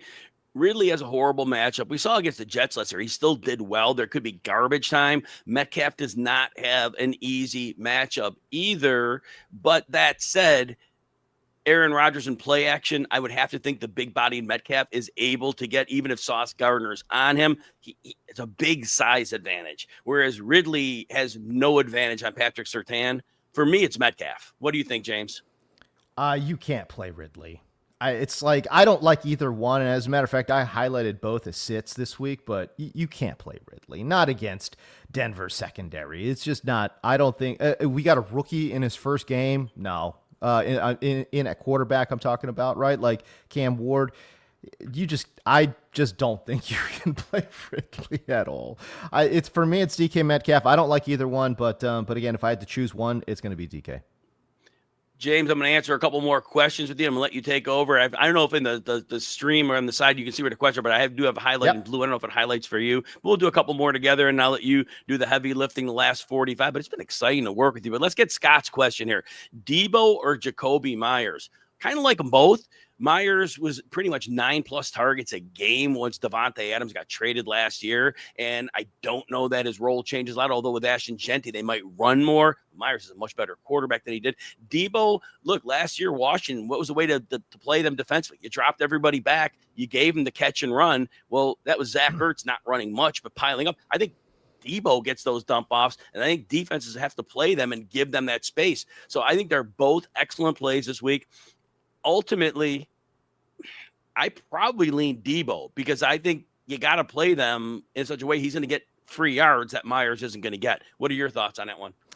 Well, I'd really be curious to see is this PPR or not, Scott? Right, like Scott Cobb, is this PPR? Because if it's PPR, I'm more apt to play Debo. But if it's non PPR, go ahead and give me Jacoby Myers. Right, like again, I really got to see. Jim, I got to see something from Debo in the first couple of weeks, athleticism-wise, man. Like, he looks like he's running in sand. And last year, he did not play well. And so I would just be – I really got to see a couple weeks of Debo. Is this guy in shape, bro? Because, man, last year, I don't think he was in shape or something was up because he did not look good last year. And he didn't look good in this preseason either, man. So I don't know. I think I'm leaning Jacoby Myers, at least in week 1. All right. And then Keon Coleman or Olave. For me, this one's easy. Olave does not have a concussion today. Olave may not have a good quarterback, but Olave is an incredible NFL receiver. They're going to pass for some yards. And it's not like Arizona's a world beater at corner. They got Max Melton and this year's second-round draft pick. For me, it's not close. It's Olave. What do you say, James? Yeah, it's not even a question. It's Olave for all the reasons Jim said. Again, I don't think Arizona secondary is very good. Chris Olave's a great player. We're going Olave. James, I will take my rankings off the screen, and I will wish you the best of luck in week 1. Always exciting to work with you, and have fun with the rest of the questions. The audience was so great to have you on board. Thanks, James. Yeah, no doubt, man. We'll talk soon. All right, thanks. And I'll change the background, and I'll get out of here quickly. You can keep talking. All right. Well, hey, we're gonna keep going with these questions. No question. Okay, this is from Daryl Norman. Let's go. Good morning, Jim. Need to make a comeback after Dak disappointing game. Full PPR, Travion Henderson or Pollard. Look, Denver's defense is obviously amazing, but I do think that Pollard, there's nobody else. I mean, even the rookie behind him is a little bit banged up. I think Pollard's your floor play. Travion Henderson, guys, it's really interesting. Travion Henderson has gotten so much pub, so much, hype and accolades here in the preseason, and he's a very explosive player. There's no question. But from what I charted last year, and I charted him last year, he was not a great tackle breaker, and New England has one of the 5 worst offensive lines in the NFL. I think he's in a split. I don't think he's going to be the every down back. I think if you want, but he is obviously a much more explosive player than Tony Pollard. So honestly, if you're going for a floor play, I'm going Pollard, and if I'm chasing upside, it's going to be Travion Henderson. Okay, this is from Sleek. Happy Sunday, full PPR, Ibuka or Travion Henderson. A lot of Travion Henderson questions here. On full PPR, I'm going Emeka Ibuka. I don't think there's any question for me. Again, this is a potential shootout here against Atlanta. It's a 45.5 point over under, right? It's the second highest projected point total here in week number 1. So we're talking about a potential shootout here. And meanwhile, Tampa Bay is projected to score 25 points. That's the implied total from Vegas, right? That right there, to me, implies, a lot of points potentially being scored right here. So, Sleek, I would go Emeka Buka. I'm not that worried about it. Look, Travion Henderson could obviously hit a home run. He's that explosive, but I just don't necessarily see it here in week number 1. Let's see. Efrain Aguayo, half PPR, Ridley or Shaheed or Coleman. Half PPR, Ridley, Shaheed, or Coleman. Again, I don't know how you play Ridley against Denver. Pat Surtain, can't have it. I don't know how you play him. Now, I do think that he's going to see way more volume than Coleman or Shaheed. Coleman's going up against Baltimore. Baltimore's secondary is nasty, y'all. I think we're going to see that play out. I don't like Coleman this week. And again, that's supposed to be a super high scoring. It's supposed to be the highest scoring game of the weekend. But I'm not trusting Keon Coleman this week. Is it Shaheed? Where's he at with his injury? That would be my question. Where is Shaheed at with his injury? And guys, by the way, I apologize. I don't have control of the chat. Like, I can't pull up the questions on the chat. So it's not me not wanting to show it. Like, I want to show the questions. You know what I mean? I just don't have control of the chat. So it's all good. But again, Ridley, Shaheed, or Coleman, Efrain, I feel like I'm going to get burned on this maybe, but I think if it's my personal team, I think I'm playing Shaheed. I love Shaheed, the player. And to me, I like the matchup a lot more than I like the Ridley matchup. It's half PPR, so, the volume will be... Let me just say this. Ridley for the floor, Shaheed if you want a little bit of upside play. If you got AJ'd, like I did, okay? Like I did, man. I'm going Shaheed because I got to chase them points, man. Delroy, man. Delroy, you're active in the chat, my guy. I love it. Half PPR pick 2, Breece Hall. Yes, we're playing Breece Hall. Tony Pollard or Tracy. I'm going Breece Hall, Tyrone Tracy right there. Tony Pollard, we talked about, the defense is against Denver is not looking great. So, I will go Breece Hall. For sure. I think I've got some hope for Breece Hall. Everyone hates Breece Hall for some reason, but I don't. I think Breece Hall is a great player, and I think his skill and talent level will easily shine over Braylon Allen, and I think Aaron Glenn would be absolutely insane not to play Breece Hall. Ricardo Worrell, full PPR, flex position, Diggs or Pollard or Waddle. Full PPR. The vibes in South Beach are not great, but go ahead and give me Waddle. I think he's the most talented player of this group. Look, we all love Diggs, but we like Diggs from 3 years ago. You know what I'm saying? Like, Diggs is getting a little bit longer in the tooth.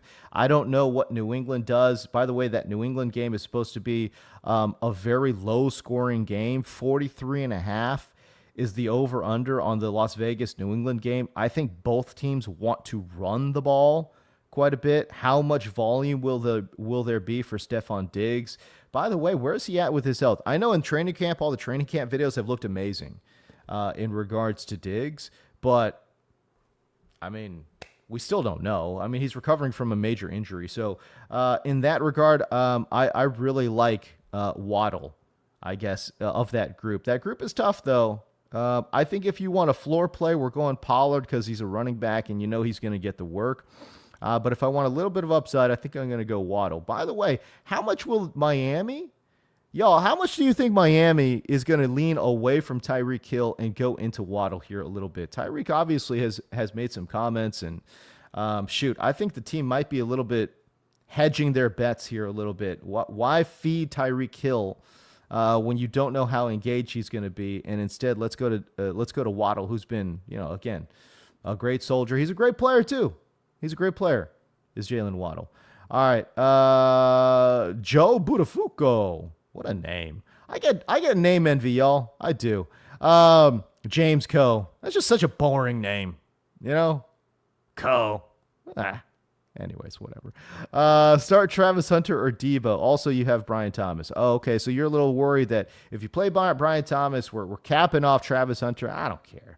In this particular, I hear what you're saying, Joe, but in this particular case, I think we just go with it. Let's go Brian Thomas and Travis Hunter in the same wide receiver room. I mean, shoot, you drafted them for a reason. Here we are in week 1. Let's go. I like Travis Hunter over Debo in this one. I said it with Jim. I'll say it with y'all. I got to see what Debo's got left. I got to see what Debo's got left in the tank. I'm not 100% sure what we got here. So let's see. What else we got here? I don't know about these super chats. Like, did we get to some of these already or no, bro? But I think we did. Okay, so we got to all the super chats. All right, so we're good. All right, let's go here. This is from Steve Luna. You need a flex, DJ Moore, McMillan, or Warren. You need a flex, DJ McMillan or Warren. Well, Tyler Warren up. Okay, this is interesting because I don't think Tyler Warren is anywhere in the same ballpark as DJ Moore. Bottom line is DJ Moore. I like DJ Moore a lot in this one. I know Ted McMillan has an interesting matchup, and it's a potentially, it's a great matchup against Jacksonville. It honestly is. But rookie in his first game, I'm not sure, man. Look, DJ Moore's a great player. And again, I think Chicago's going to open it up. We obviously love Ben Johnson there leading the way here for Chicago. So go ahead, Steve Luna, go ahead and give me DJ Moore. Cosmic, half PPR, Romo, Odunze, or Sutton. Odunze has the better matchup, question mark? Yeah, he does. Again, when we're taking a look at what Chicago is doing here against Minnesota, guys, Minnesota's a interesting real-life defense, but they've gotten older. They're not very good in the secondary, and they play this crazy high-risk, high-reward defense. There's a reason why quarterbacks didn't score that well against Minnesota, but wide receivers did. It's because sometimes all you need is a shot play, and Minnesota gives up shot plays. I love Odunze this week, and I love Odunze on the season, but I just think about Odunze in Ben Johnson's offense. If he's able to play that Jamo Williams role where he's scheming up these deep overs, deep dig routes against a high-risk defense in Minnesota, he only needs to catch one or two to make that play pay off. So for me, it's Romo Odunze over Sutton. Cal Chad TV, am I crazy for thinking about benching Josh Allen? Yes. Don't bench Josh Allen. Because you've got Josh Allen and Joe Burrow. What? Wait a second. You're going to bench Josh Allen and Joe Burrow for Bryce Young? No. Don't do that. That's absolutely. Why is that? By the way, why is that a dream matchup? The Bryce Young against Jacksonville is a dream matchup? I don't know. I don't know if I agree with that premise. First of all, yeah, I just don't agree with that premise. Jacksonville secondary is improved. I don't think this is the same secondary from last year, y'all. They tried to address this defense quite a bit this offseason. By the way, because again, first of all, this is what's funny in fantasy football. We are all assuming that Travis Hunter is not going to play any secondary reps, which is not true. He's going to have secondary reps. So again, Travis Hunter is as great as he is as a wide receiver. Dude, this guy's a lockdown, shutdown corner. So yeah, no, Jacksonville did actually address the secondary. So I actually would not say it's a dream matchup for Bryce Young. Yeah, you got to play Josh Allen in a potential heater against Baltimore too, by the way. And by the way, don't get me wrong, Baltimore's got a great defense. Josh Allen's going to get it done. Somehow, some way. It's going to be a high-scoring game. They're going to figure it out, man. Ricardo Worrell, full PPR flex, Diggs or Pollard or Waddle? Diggs, Pollard, or Waddle? I feel like I answered this one already. No? I'm going to go Waddle here because, again, I do think that they might try to emphasize Waddle a little bit more. Josh Paris, if we didn't get to your question, Charbonnet, Shaheed, or Ali, I'm going to go Shaheed there. I don't know what Jim said if he answered this question, but I'm going to go Shaheed. Both those Ali, Charbonnet guys are backups. Shaheed, to me, has some big play potential. Let's go. Lee Vink, Kyler Murray sick. Yes, he is sick. I don't know what to make of it. They put him on the injury report, but he's going to play with no hesitation. So I think we kind of sort of have to treat it like he's going to play with no hesitation. Corn 456, full PPR. Field, Stafford, Purdy, pick 2. You're in a 2 QB league. We're going to go Stafford, and we're going to go, I think we're going to go Fields. Now, you know what? Let's go Stafford and Purdy here. I am tempted by the rushing, obviously, of Justin Fields. Stafford's, look, I don't trust Stafford on the season, but for week 1, I'll trust him. You know what I mean? We got Puka, we got Devontae. I think they're going to open it up, and I think it'll be a fun game. I think the Rams will really get this thing going here. So Stafford and Purdy for me. Let's go. Okay, leaving Rodriguez, healthy scratch. Is Chris Rodriguez a healthy scratch? Is that right? I didn't see that one. Jason Burris, PPR, Travis Hunter or Garrett Wilson? Nah, it's Garrett Wilson, y'all. Look, Jason, I get it. Travis Hunter, a shiny new thing. Garrett Wilson feels like, okay, what are we looking at here? Garrett Wilson, again, is the number 1 wide receiver. He's a fantastic player. He's getting back. He reunited with his college quarterback. There's a lot to like about Garrett Wilson overall. Look, I know that the overall vibes in for the Jets are not good, but Garrett Wilson is a fantastic player. Fantastic player. He's going to see a minimum of 8 targets in this ball game because who else are they going to throw it to? I don't care how much shade coverage you could double cover this dude every single snap. He's going to find a way to get open, and he's going to see the volume overall. So yeah, no, give me Garrett Wilson. I don't think to me, it's not that close. Hooks and hoops, PPR. You need to start one of Juwan Jennings, David Montgomery, or Jacoby Myers. If I'm starting one, I'm probably going David Montgomery. It's funny because we keep just discounting David Montgomery like he's not going to get the rock. He's going to get the rock. We want Jahmyr Gibbs to see 70% of the touches. He's not going to see 70% of the touches, man. He's just not going to. That's not how this team is built. David Montgomery for the floor play. Honestly, in PPR, if I'm looking for a little upside, go ahead and give me Jacoby Myers. Juwan Jennings, when he got starts last year, was incredible. So I understand the allure of Juwan Jennings, hooks and hoops, but I just got to say, like, he hasn't practiced. Like, he just hasn't he's done nothing this offseason.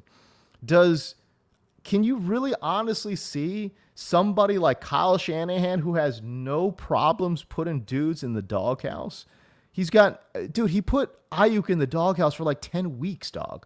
You know what I mean? Like, you really think that Juwan Jennings, the possibility is there that Juwan Jennings is not even in the game plan at all. They never throw him the football. It's there. So I'm not trusting that. I'm not trusting it like Juwan Jennings was like the guy that he was last year. You know what I'm saying? So that's what I would say. Okay, so I would say David Montgomery for floor play, Jacoby Myers if we're chasing a little bit of upside, especially in PPR. Delageezy, just saying hello. I'm saying hello to you too, pal. What's up, Jim? Quick interruption, James. If you could just click on the questions so they show up on the screen, that will. I don't have that control. Gotcha. Thanks for telling me. I'll tell Ellen. Thank you. All right, bye, James. Thank you.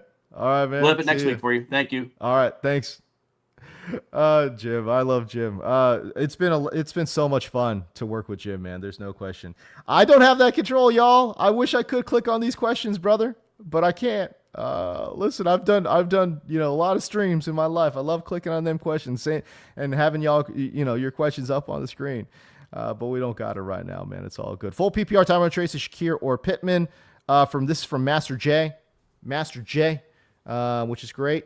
Tyrone Tracy, Shakir, or Pittman. For me, it's Tyrone Tracy. Again, I think he's got a pretty decent matchup against Washington. I'm so intrigued by Pittman too. Where are we at with Pittman? But there's so many options there in Indianapolis. The downside risk is a little bit there. He does have a great matchup against Miami, though, but still, I think full PPR. I'll go ahead and take Tyrone Tracy, man. By the way, this needs to be said as well. Game script wise, Washington is a 6.5, 7-point favorite, depending on the book. That's a really big line, right? So it's anticipated that Washington is going to be leading quite a bit in this one. To me, I think Tyrone Tracy is a better pass catcher than Cam Scatterbo. I think the hate on Cam Scatterbo as a pass catcher is probably overblown. I think he is a pretty good pass catcher as well. But let me just say, I think Tyrone Tracy, obviously converted wide receiver, he's going to be used more on passing downs for me, right? So Tyrone Tracy is going to be used on passing downs. If the game script is telling you, okay, the Giants are going to be trailing, passing down backs are going to get a little bit more work. Full PPR, Tyrone Tracy to me has a really, really good floor. And there's some upside there too because he's a very talented player. Okay. This is from Oops. Start Jalen Warren or Matthew Golden in a flex PPR league. I think we got this question in. I think I heard Jim talk about this question, but I don't know. We'll see. Anyway, this is from Oops. Start Jalen Warren or Matthew Golden in a flex PPR. I'm definitely going Matthew Golden here. By the way, the injuries there for Green Bay are piling up, obviously. When Jaden Reed says he has a Jones fracture, that's a fracture in his foot. I've done a lot of research on this. Most wide receivers go on IR. I know that Jaden Reed said it's a pain issue. It's not a pain issue, y'all. It's not a pain. Like nearly almost all wide receivers end up missing a good amount of time. There are some wide receivers who never recover, who never bounce back. There are some that do. But again, it's not a pain issue. I think at some point Jaden Reed's gonna shut it down. This is not just a pain issue. It's a broken bone in his foot, for God's sakes. So yeah, Matthew Golden, I think, is in a good spot. I think he's going to see a ton of volume overall. Kyle Siebert, audio. I'm down bad thanks to Worthy and Pickens. Oh, no. Kyle Siebert, you played Worthy and Pickens? Oh, brutal. You got Josh Allen. Should you double stack Shakir and Coleman or Jacoby Myers? Well, play Shakir. I think Shakir's got a little bit of a better matchup, a little bit of an easier matchup in the slot against Baltimore. I'm so worried about Baltimore's outside corners, man. I think they're going to be great. But Shakir is going to get the most guaranteed work, I think, in that ball game. Coleman can always surprise you with a home run, ball. But for me, it's Shakir. And then I'll go Jacoby Myers, too. Again, I was worried about Jack Besh. I guess Jack Besh isn't really a thing. Amari Cooper suddenly retires. I mean, I know that it's going to be a run-heavy offense, and I know Brock Bowers is going to be involved as well, but shoot, Jacoby Myers is going to get involved too. And he's a really good player too.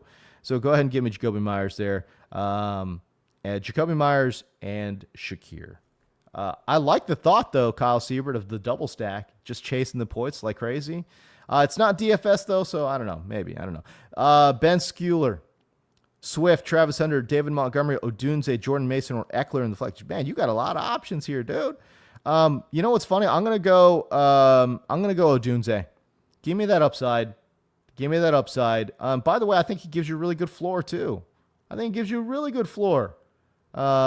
going to be either the number one or the number two in this offense. I think Odunze is going to see good volume, and he's got some big play potential for sure. Yeah, Kyle Siebert, he got a 35% chance to win. Look for a home run. Yeah, I hear you, man. If you're looking for a home run, if you are looking for a home run, I don't think Shakir is the play because I don't think he's a home run type player, if that makes sense. Right? So if you are looking for the home run, go ahead and give me Keon Coleman and Jacoby Myers. By the way, if you need upside, it's an interesting thought on the double stack, but you have to understand you are capping yourself if you're looking for a home run by playing two wide receivers on the same team, no? Right? Generally, only one wide receiver will go off. You have to pick which one that you want to get going there. And so, yeah, if you're chasing a big number, give me Keon Coleman and Jacoby Myers. All right.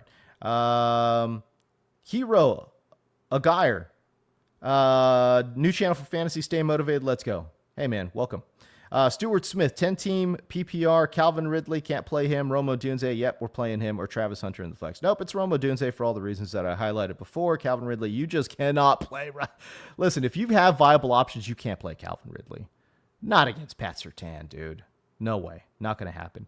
Trevor R., I got AJ looking for upside in my other wide receivers. Pick 2 standard. Oh, Dino League. Let's go. Zay Flowers, Waddle. Leggett or Tillman. You're looking for upside. You got to pick two. I'm going to go ahead and pick Flowers. High scoring game, potentially. We could chase a little touchdown upside there. And then again, if we're chasing just pure upside, Tillman.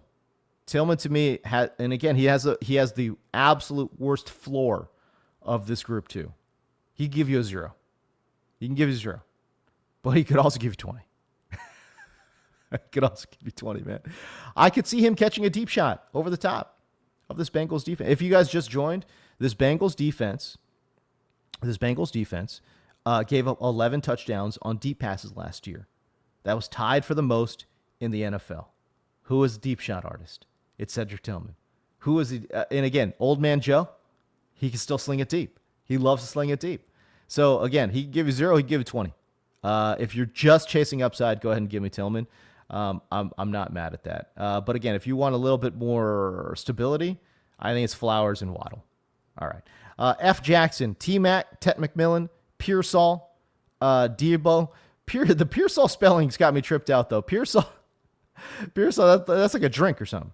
T-Mac, Pearsall, Debo, Coleman as your wide receiver, too. Oh, it's Pearsall. No question in my mind. Listen, I love Tet McMillan. He's a great player. Can I just be 100% real with you? I'm not 100% T-Mac's skill set jibes that well with Bryce Young's skill set. I think Bryce Young needs to find a guy that can work the intermediate middle of the field. And yeah, he'll launch it on the side. I don't think Bryce has a very good deep ball, like at all.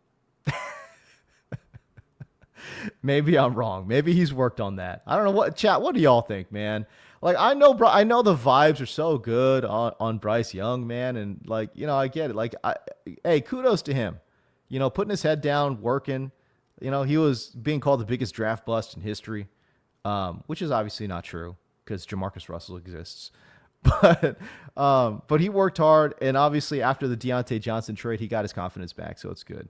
Right. Like, but let's not make it seem like he's, Lamar Jackson. He's not even Kyler. Guys, he's not even Kyler. He's not even a top 10 quarterback. Let's go. Yeah, and I'm not a big Kyler guy, but I'm just saying, like, I don't know. I feel like it's like, let's just call it for what it is. Like, Bryce Young is a good young player, but he's not a top 10 quarterback in this league, Like, it's not even a question in my mind. I don't know. Am I hating? Chat, am I hating? I don't know. I don't think I am, but I don't think his skill set matches up that well with T-Mac, Tet McMillan. So I don't know. We'll see. But here's the thing about Dave Canales, though, man. The guy's a genius, dude. He's so smart. He's going to put these guys in positions to succeed. He really is. And so, yeah, if Tet McMillan, his 9 route, like, if that doesn't work well with Bryce, guess what? They're going to configure that, and they're going to say, Tet, you got to run some more digs. All right, then he'll run some more digs, I don't know. But for me, it's clearly Pearsall. I don't know how much work Jennings is going to get, but I would be surprised. I really would be. I'd be shocked if Pearsall doesn't see 8 targets in this ball game. It's Pearsall for me all day long. Sideshow Mill. I don't know if we got to this question, but I see it, so we're going to get to it. Murray or Purdy? Oh, we did get to this one. Murray has an illness. Yeah, I think I'm still going Murray here. It's a great matchup against New Orleans. I'm not worried about. I'm just not that worried about the illness, to be honest with you. I think I'm leaning Murray here, though, as opposed to Purdy. Jesse B, should I consider playing Jerome Ford over Montgomery today? Jerome Ford over Montgomery. Chat, I mean, fill me in, y'all. Like, what is going on with David Montgomery? Is there that much concern over David Montgomery's usage today? I'm not 100%. I'm just not 100% sure. You know what I mean? Like, what is what's the concern? I mean, he's going to get work. He's going to get work. I guess I'm confused. I don't know. It's a new offensive coordinator. I don't think he's that good of a player. But he's going to get work. So, yeah, you know what I mean? All right. Let's see. Where are we at right now? Okay. All All right, I lost my way in the chat, y'all, so I apologize. But anyways, this is from JJ Keats. Should I drop Caleb for Lawrence? Yes. Yeah. I love Lawrence. I freaking love Lawrence. Especially for the early portion of the season. Meanwhile, Caleb, and again, a talented player. There's no question. Caleb is a very talented player. I'm a little bit worried that they try to de-emphasize Caleb, at least early on, to start emphasize the run game here a little bit, just try to get him settled in. That's all. Andrea Steislowski. Andrea, I hope I didn't butcher that name, man. I love the name, though. Again, Koh is such a boring name. Just 3 letters. K-O-H. Steislowski? Shoot. Sounds like a baller. Mayfield or Purdy? Mayfield or Purdy? This one's an interesting one. I think Mayfield for floor. It's Mayfield. It's Mayfield. Mayfield floor upside. No matter how you slice it, give me Mayfield. Again, and a lot of this is because you think about Tampa Bay structure, the over under. It's supposed to be a high scoring game. I don't think the secondary they're going up against is very good. For me, it's Mayfield. Beaver Tom, Deebo Samuel or Jerry Jeudy? Deebo or Jerry Jeudy? Oh, I think we're going Jerry Jeudy here. I'm not the biggest Jerry Jeudy guy, but again, against Cincinnati's defense, Cincinnati's just not great defensively. I think Jerry Jeudy gives you pretty good floor. Deebo Samuel gives a decent floor too. Can I just, I'm not going to bury Deebo, but let me just say, I don't have a lot of hope for Deebo, if that makes sense. He did not look good last week at all, or last year at all. Sorry, just checking some of these notifications, making sure I didn't miss anything here. But yeah, he didn't look good.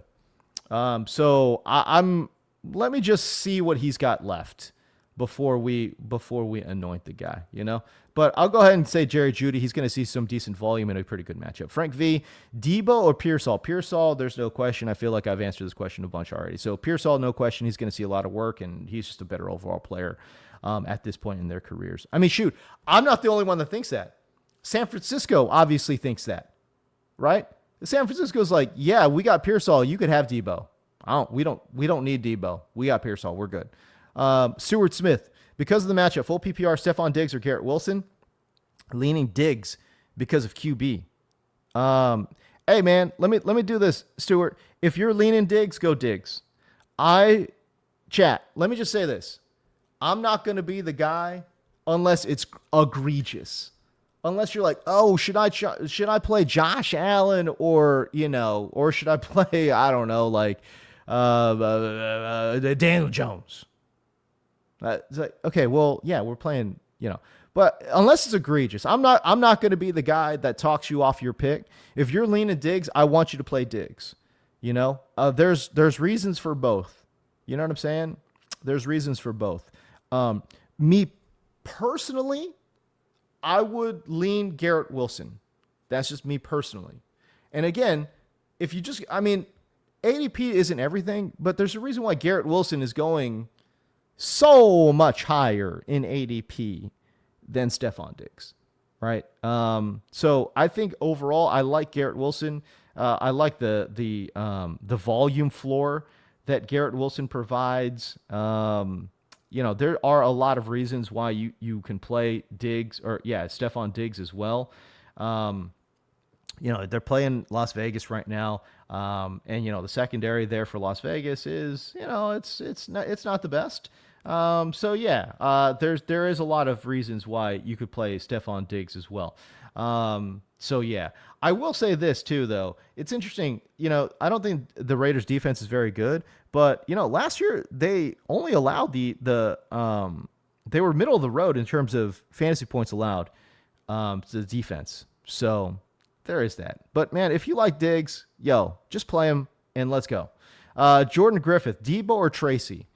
Oh, Tracy. Half PPR, Jordan? No question. I like Tracy a lot. Again, they're a 6.5 point dog. That really leans on a passing script. And if that's the case, give me Tyrone Tracy. Dave Weekly, PPR RB question, J.K. Dobbins or Jordan Mason?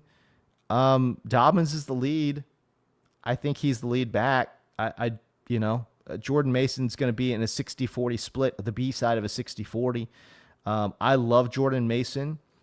I just don't think, and by the way, in PPR, I don't think Jordan Mason is going to be great. If they end up trailing, I think it's going to be Aaron Jones, who's a better pass catcher than Jordan Mason. But yeah, I would say J.K. Dobbins because, again, I think he's going to see a little bit more work. Yeah. And oh, by the way, if they're in a game, I think they're going to be in a positive game script as well. Okay, this is from Matt. DJ Moore, Travis Hunter, Marvin Harrison Jr., Pearsall, PPR pick 3. DJ Moore, Travis Hunter, MHJ, Pearsall. We're playing Pearsall for sure. We're playing DJ Moore for sure. And to me, I think we're playing Marvin Harrison Jr. for sure. Travis Hunter, the odd man out here on this one. Let me go with all the number ones. DJ Moore, a number 1. Theoretically. I think Rome Odunze is going to end up being the number 1, but for right now, let's just say DJ Moore is the number 1. Marvin Harrison Jr., clearly the number 1. Pearsall, like I said, is going to see 8 to 10 targets, 8 to 12 targets in this game. Give me Pearsall. Travis Hunter, how much will he play on offense? They're saying he's going to play every down. I've got my doubts. I love Travis Hunter too. Trust me, my dynasty team is hoping it's Travis Hunter, bro. But give me DJ Moore, MHJ, and Ricky Pearsall, Matt. Tier Diaz, what up, dog? I can't believe you're in this stream. This is great. I love it. Tier Diaz, by the way, legit Hollywood actor, Tier Diaz, chat. All right. You know what I mean? This is a guy that was a longtime YouTube user on my personal channel for all these past years before I did the RotoWire pregame here. Anyways, drop Justin Fields for Trevor Lawrence, Jerome Ford, or Sampson. I'm assuming you have another quarterback if you're asking me that question. I don't know who your starter is, Tier, but if you're looking to drop Justin Fields, it must mean you have a pretty legit starter. If you have a legit starter, listen, I love Trevor Lawrence. I think Trevor Lawrence and Justin Fields are kind of sort of the same ballpark of sleeper, though, because Justin Fields gives you a rushing floor. Trevor Lawrence is still unknown whether or not he's going to work in this Liam Cohen offense. And I love Trevor Lawrence. I think Trevor Lawrence, bold prediction, Trevor Lawrence is going to finish as a top 8 fantasy quarterback this year. But if you're looking to add a little depth to your roster, Justin Fields for either Ford or Sampson might be the play. I will say this, though. They're talking about Quinshon Judkins potentially coming back next week, week 2 against Baltimore. That would absolutely destroy the value for either Ford or Sampson.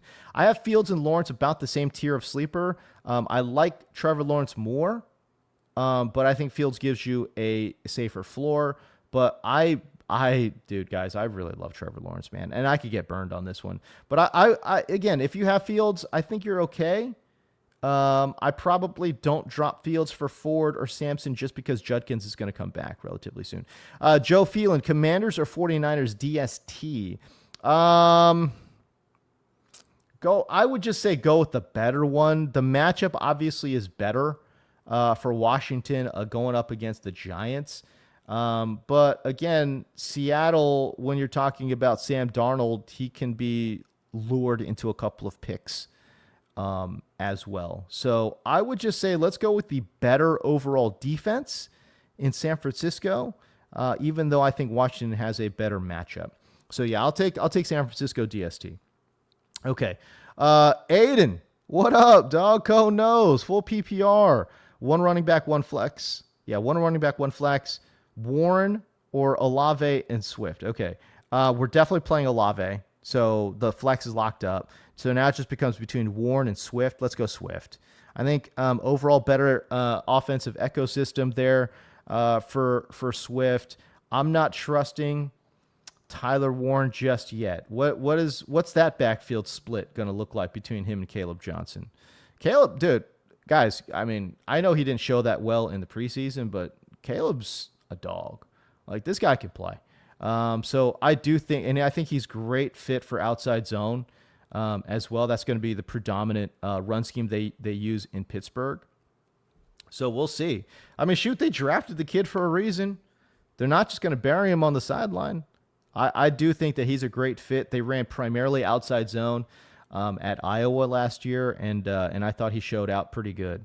Obviously, put the stats up, man, for sure. So, listen, I think it's going to be good. And so I think at worst it's a 50-50 for the rookie. So it's Olave and Swift for me. Michael Parla Greco, what's up, my boy? Yes, week 1, let's go. What do you think of Dobbins versus Tennessee? I hate Dobbins versus Tennessee. But that being said, if he's, your running back too, you're going to play him because he's going to see crazy volume, you would think, right? Like all the other running backs on that roster right now are hurt. So, and or not good. So it's Dobbins for me. Sorry. Yo, brain fart. When you said Dobbins, for some reason I thought you said Pollard because I saw Tennessee. That's my bad. No, Dobbins is actually going to be in a timeshare with the rookie RJ Harvey, which is really interesting. So what do I think of Dobbins? I think he's going to be in a timeshare. RJ Harvey's really interesting, man. He's a boomer bust player. Gets a lot of run stuffs. Again, I charted him. But gets a lot of run stuffs, but he also hits a lot of home runs. So he's a absolute strikeout home run player. How much will Sean Payton live with that? How much will he, I don't know. How much has he coached out of him? The run stuffs. I don't know. We'll see. Tootsie Pop 6, Ford or Monty? Jerome Ford or Monty? I think I'm leaning Monty here. I don't know. I don't know what the split's going to be for Ford either. Like Dylan Sampson, I think is going to get some work, y'all. So I'm going to go Monty here. Better offense, obviously, and Monty is a proven contributor as well. Thomas Leosh, DK, Swift, Olave, Cup, full PPR. You need one. Oh, dude, we're going Olave. By the way, chat, I got to know, man. Like I'm all 100% out on Cooper Kupp. Am I wrong? I feel like Kupp's got nothing left, man.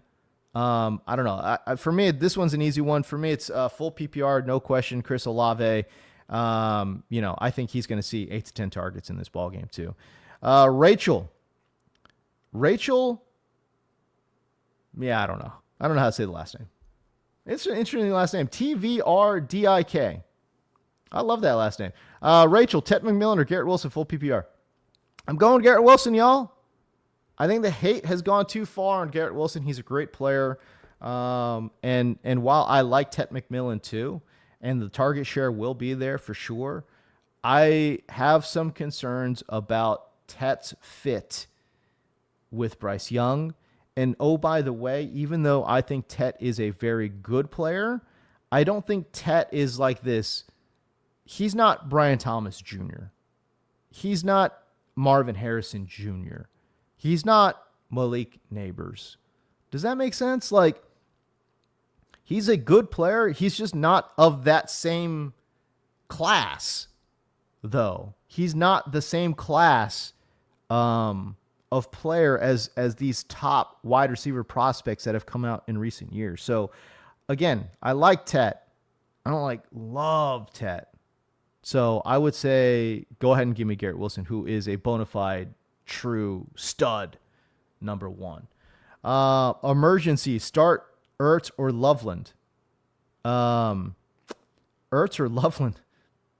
This can't be an emergency, bro. Yo, my guy. What is it? Onjikaji? Yo, this is not an emergency. This is like low level. Come on, man. Ertz or Loveland. There's no way this determines your week. There's no way this determines your week. Ertz or Loveland? Okay. If I'm picking one, I'm picking Ertz. He's going to see target share in Washington. Loveland, I think, is in a time split with Cole Kmet. Me personally, I thought that was a terrible pick. Like a terrible pick. Like, why are we taking a tight end this early? Unless you think this guy's going to be Travis Kelce, which, by the way, he's not going to be Travis Kelce. That's crazy to me. Anyways, like, you had so many needs, Chicago, and yet you took another tight end. You spent free agent capital on Okay, I'm going down this rabbit hole for no reason. Anyways, whatever. It's all good. I actually liked what they did this offseason, but the draft pick of Loveland was horrendous in my opinion. Anyways, Thomas Leos, Dobbins or ETN full PPR. Let's go ETN. ETN time. I've been hyping this dude all offseason. If it's not ETN time, I'm going to be depressed. Ollie Hunonen. Wow, what a name, man. Again, name envy like a mug over here. You've got Barkley, RB1, worthy flex. You need RB2 to hit big. Traded for Ginty. Man, you traded before the season started. I love you, dude. Like, I love that. You've got Barkley, RB1, and Worthy in the flex. You need RB2. Traded for Ginty, but should I start him over Connor week 1? Yeah. I mean, guys, Ginty was a top 12 pick for a reason in fantasy this year. What? Where was James Conner going? Imagine going into your draft and being like, should I take James Conner or Ashton Ginty? You know what I mean? Like, dang, we just had the draft, y'all. We just drafted. It's not like we're 5 weeks in and we have like a new data set to work with. No, of course we're playing Ginty. No question. Furman Sanchez, Jamison or Ibuka. Full PPR. Bro, I like Ibuka this week, Furman. Again, higher point total in that one. And I know that Detroit just gave him a brand new contract. I don't know if that means anything for fantasy. They're taking on Green Bay at Green Bay. Listen, if we're going to sit here and say, oh, well, you've got to fade Jared Goff on the road. You've got to fade Jared Goff in Lambeau, specifically Lambeau, right? Well, okay, if we're fading him, then we've got to lower the floor and lower the ceiling for some of these other players. I think Amon-Ra St. Brown's going to get even more work because they got to lean on him. I think Sam Laporta is going to get worked back in.